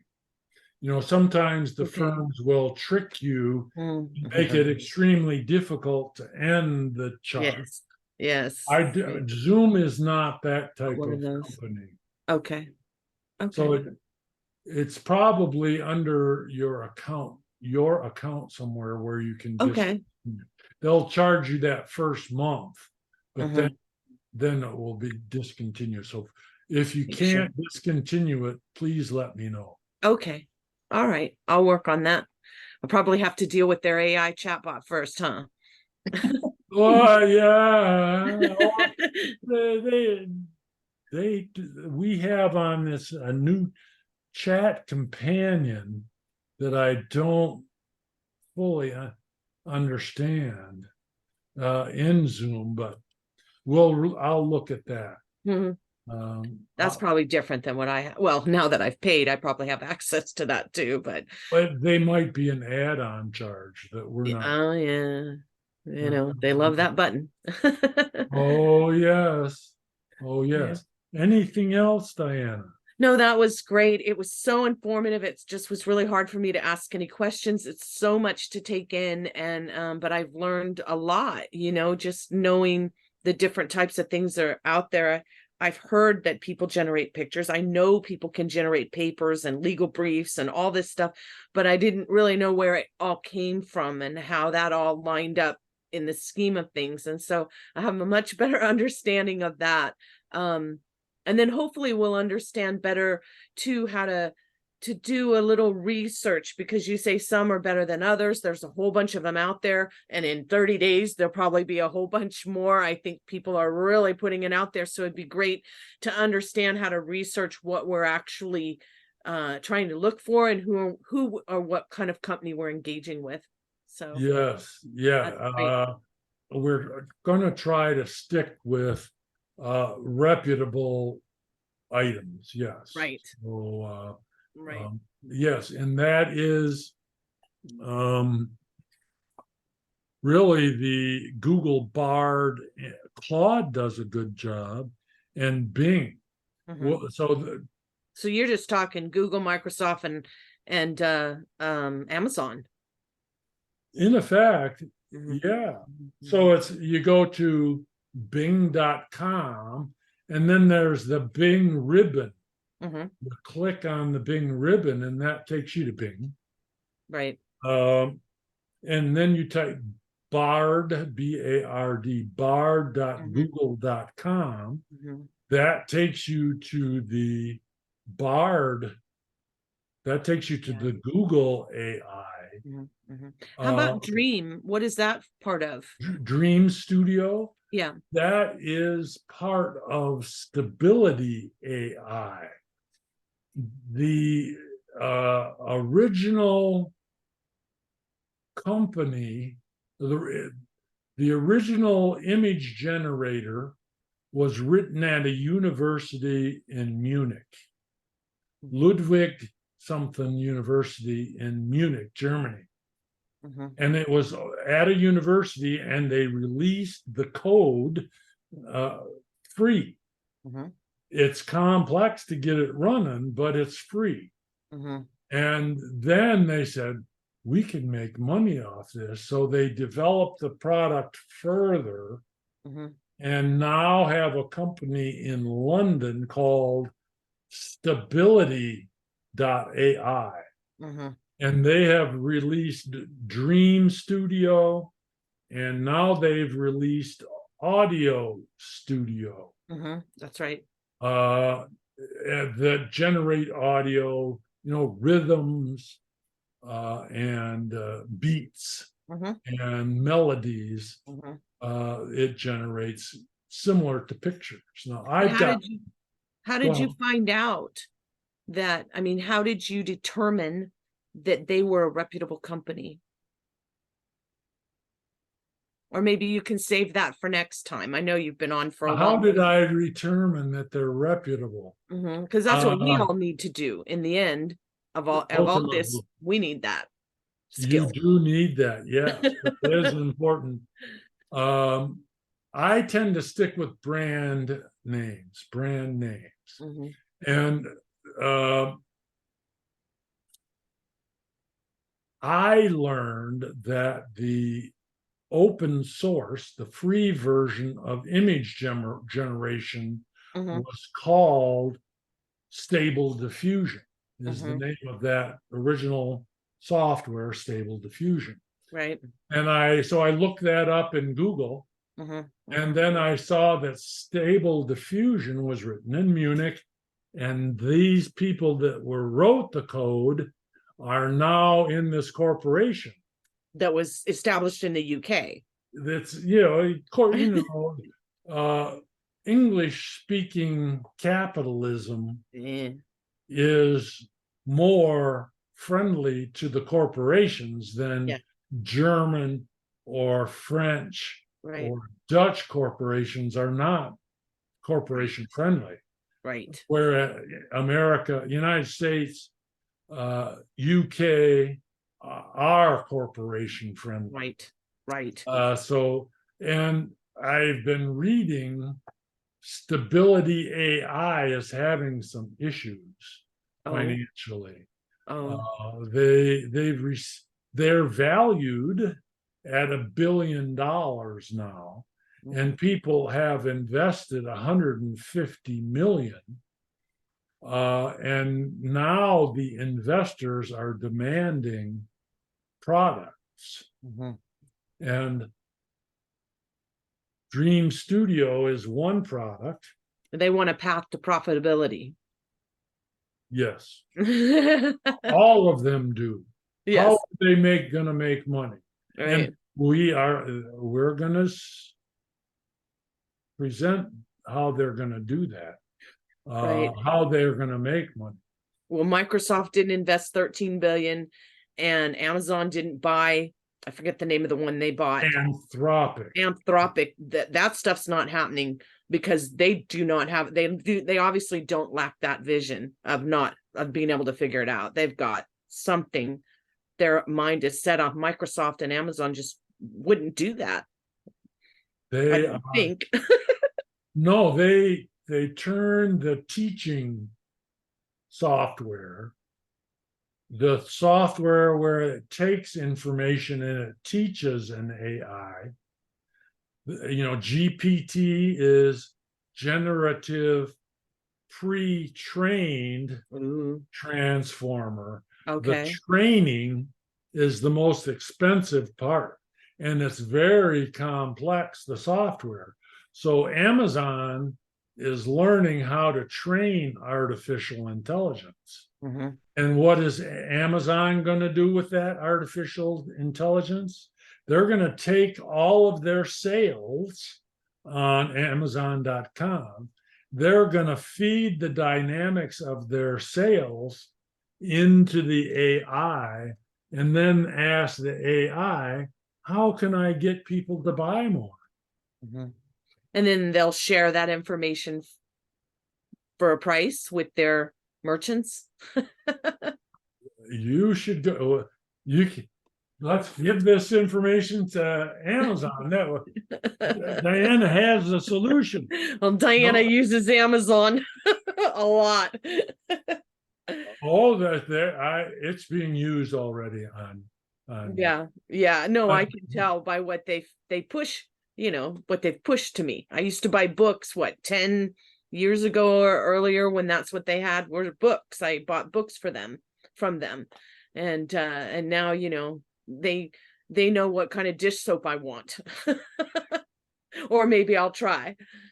Or if you watch Netflix, Amazon Prime Video, the recommendations to you Right. That's they are using AI Mhm, to mhm, recommend items, recommendation engines, mhm, that's called. mhm. That's a huge, Right. they know it's successful. That's like grocery stores. Right. Why grocery stores put the milk in the back of the store? Right. Because they know if you Everybody's got to walk walk through there. the store, to get to the back of the store, you'll buy something else. If it's at the Right. front of the store, you'll just walk in, buy milk, and check out. Yeah. They know Right. that this is all through studies. They know these things. Right.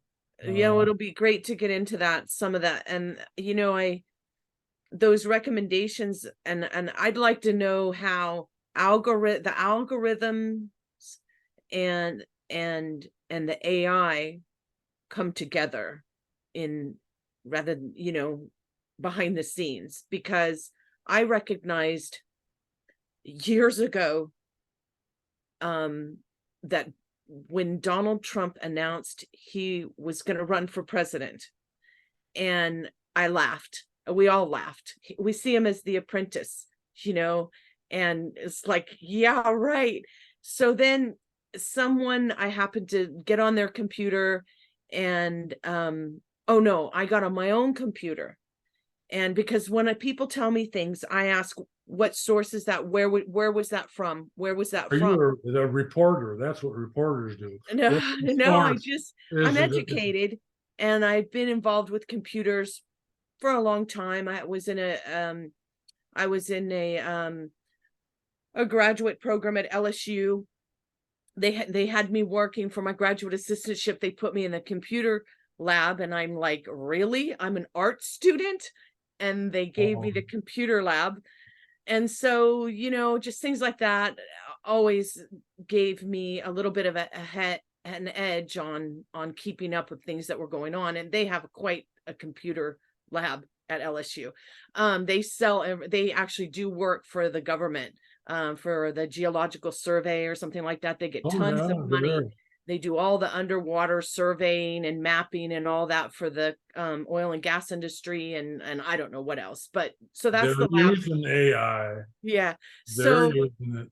when I searched a term, they said that they'd gotten it from something, and I think I might have put in one of those terms that they, like the Drudge Report, and I can't remember the one that that guy I can't remember his name. I should. I'm just a little fatigued. You filled my brain up the last 2 hours. But Good.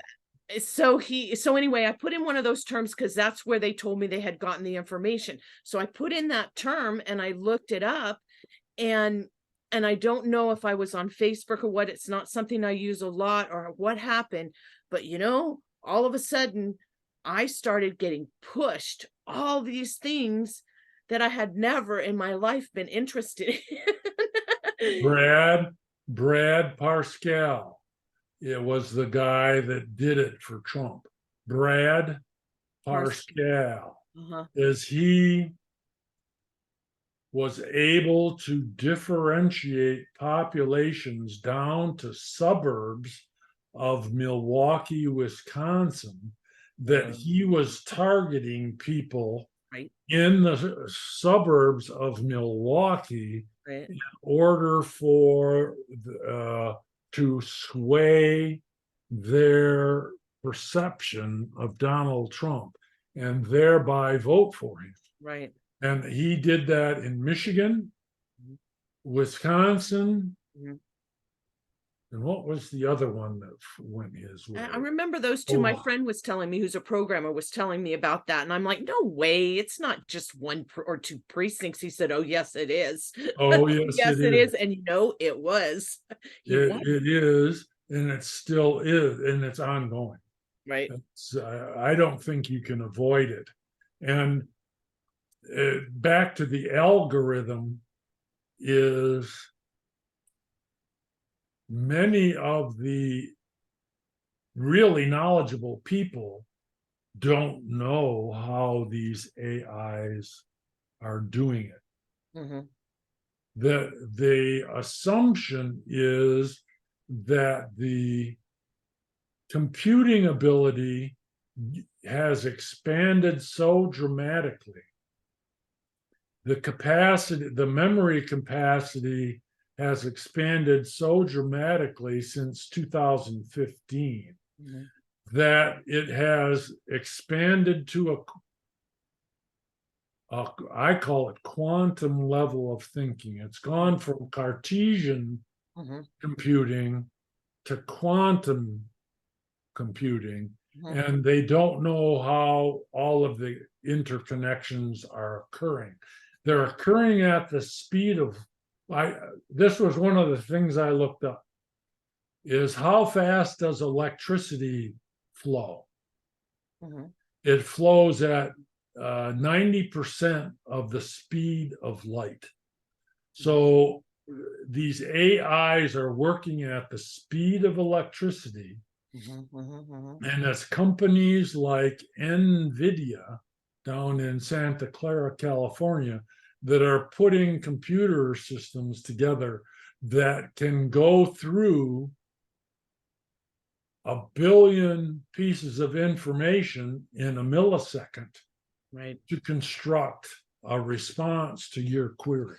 Right. But that's for me, that might be the crux, the word that's the crux of it all, to construct. Then it's the algorithm that defines the construction. Is it not? Is that right? The algorithms, I believe, are created by the patterns that it finds in, let's just take textual information. If we submit 1 trillion pieces of information, like the tokens, we submit 1 trillion tokens that are from the University of Michigan Library. The AI discovers the patterns in that 1 trillion pieces of information, and then uses those patterns to construct responses. Okay. And so it's writing its own algorithms. Hence, that's where the danger is. Yes.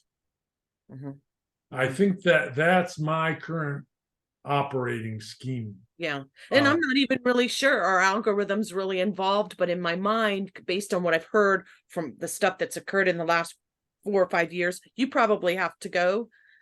I don't know. Somebody looked like somebody was calling you. Your wife was calling you saying, well, you know. No. I'm going to just, no, not at this point. Okay. But, there was in and I should have brought this up, that was part of the plan. There was in 1980s a program called ELIZA, ELIZA, that was a strictly algorithmic tree branching logic. And it was designed a little bit like this Pi AI to elicit conversations. And it was driven by algorithms such as, if the user types mother, ask them about their mother. If the user mentions happy, sad, angry, or why are you sad? Why are you angry? So they actually wrote for like 250 different conditions. They wrote the algorithms. If they mention mother, father, sibling, family, then do this. The AIs now are developing their own algorithms. Yeah. Right. There is the corpus becomes very important because they're developing their algorithms from the corpus. Yes. Yeah. That's the issue. And probably next week, what's going to be discussed is the major providers, OpenAI, Microsoft, Amazon, Google, have reached the maximum amount of print visual information that is readily available. Right. They So the have corpus is full. Is that Well, here's Can you say that? what's going to occur. This is what the speculation that I just read Mhm. is the next corpus will be the intelligence, the corpus of information of person-to-person interaction. So we just went through a 2-hour session of human interaction, a durational period, humans interacting with each other. There is invaluable information in that interaction, in my speech, in the existence of a human being, in the transitioning of time, and that the AI firms will move to capture that information for their corpus. Wow. So just you spoke of the New York Times. I get a subscription to that. I'm terrible about time, but let's say maybe last late winter, early spring, possibly when there was all the hoorah, and I could be wrong about the time period, about these chat assistants being released, and they had a sample. One of the writers gave the whole sample, and the AI became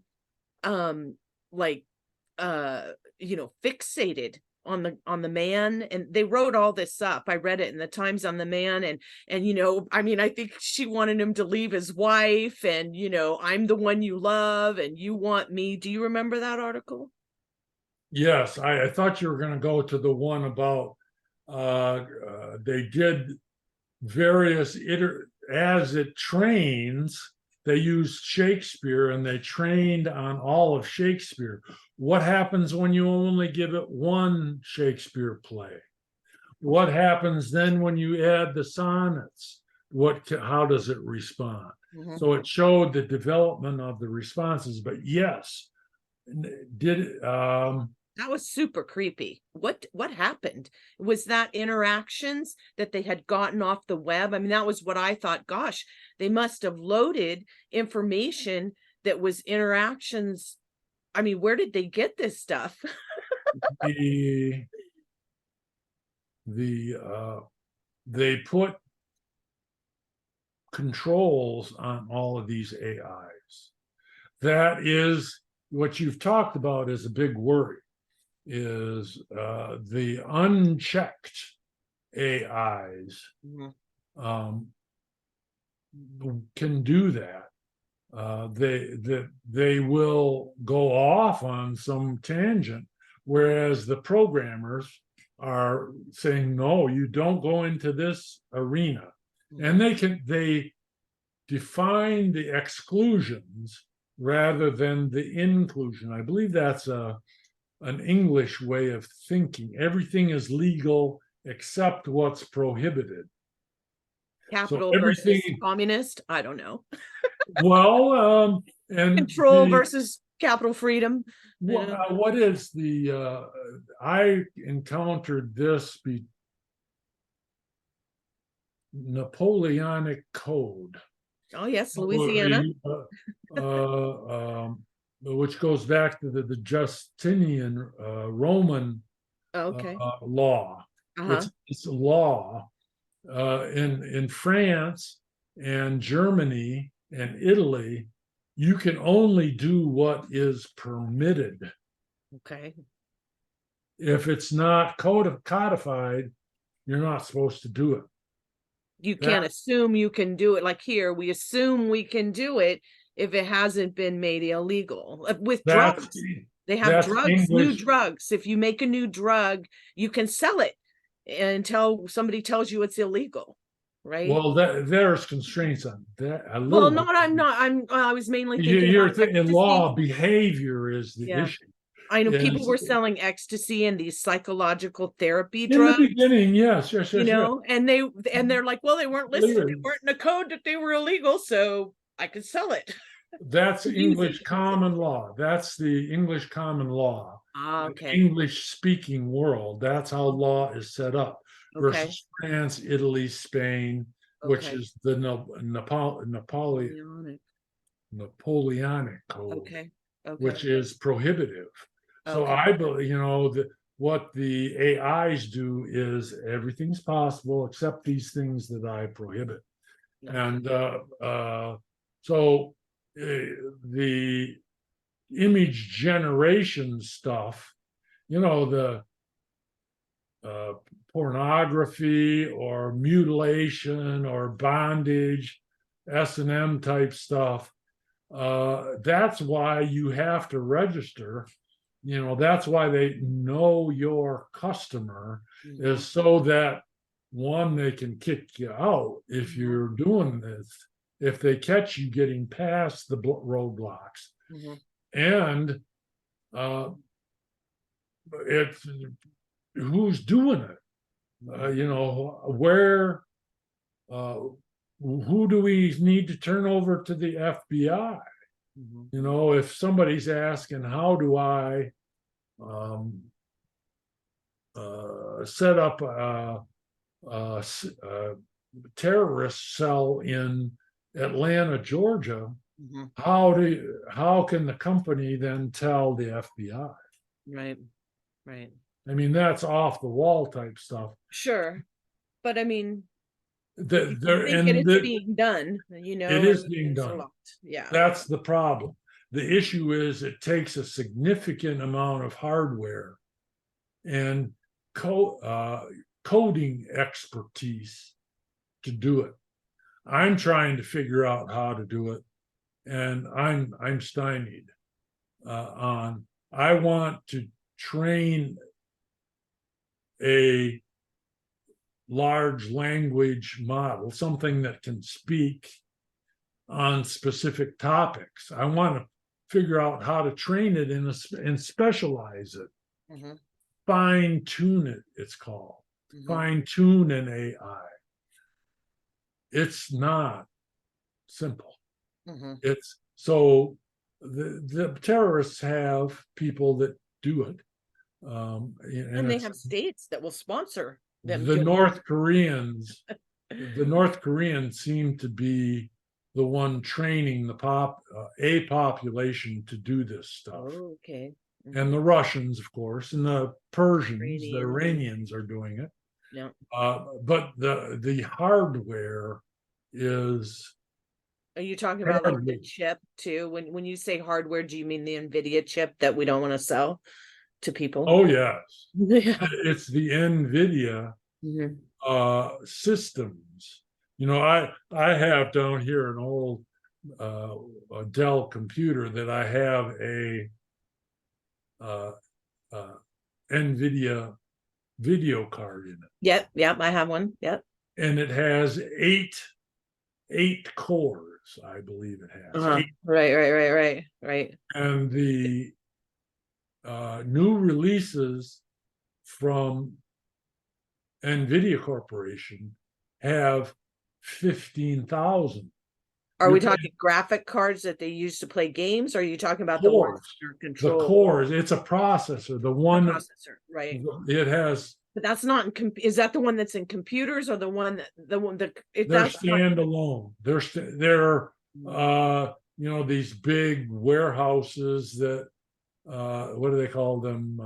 Data warehouses that are up by the water, electricity producing, the hydroelectric dams up in the Dalles, up in northern Oregon. That's where electricity is cheap. And so and I'm exploring Google Cloud, trying to figure out how to do this. And you pay for the number of GPUs that you want on your account. Oh, that's interesting. And it's like some of the higher end ones are like $4,000 a month. Oh, wow. And it will take you a year, and you have that's for one unit of Okay. 15,000 GPUs. Okay. You need 100,000 cores to run for a year in order to train your large language module that's going to invest in the stock market. Oh my gosh. So somebody's got the history of the stock market someplace in a huge data Right. file. Right. They are paying NVIDIA tens of millions of dollars for hundreds of thousands of GPUs that train the AI how to trade stocks. I can guarantee you it's occurring. Don't they say that 50% of all trading on the stock market is all algorithmic now? Right. Right. So I mean, isn't that what chartists do? I mean, I don't know that they use algorithms, but chartists, they probably do. You know, the chartists and the chart masters, they're basically using the history of the stock market. and they have machines that can read the charts now. Yeah. Yes. Yeah. And medicine, it's engineering, law, Right. I I think it's very functional with law from what I'm understanding.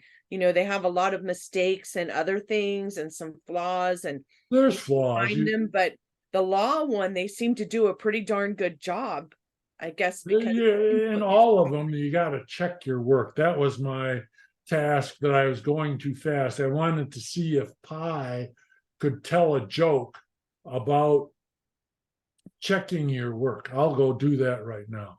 Okay. Pi, tell me a joke about checking my work, Oh, okay. because everything you generate textually from an AI has to be checked. Right. A lawyer cannot write a brief, have the AI write a brief and just turn it in. Right. They're going to lose their law license if they do that. Right. They have to check it. They have to, and make sure it's correct. And they have to sign off on it. They're putting their law license at stake if Right. they're submitting a document. Right. I'm not. I'm doing that. I Right. submit stuff to the city council, and I do that. So, Yeah. thank Well, you. Thank you so much. If there's ever that question about discontinuing your payments to Zoom, Okay. let me know. I'll help you do it. And Okay. All right. your participating is free. It's us offering it that is the cost item. Okay. All right. I'll get on that. Thank you so much. See you next week. Bye-bye. Bye.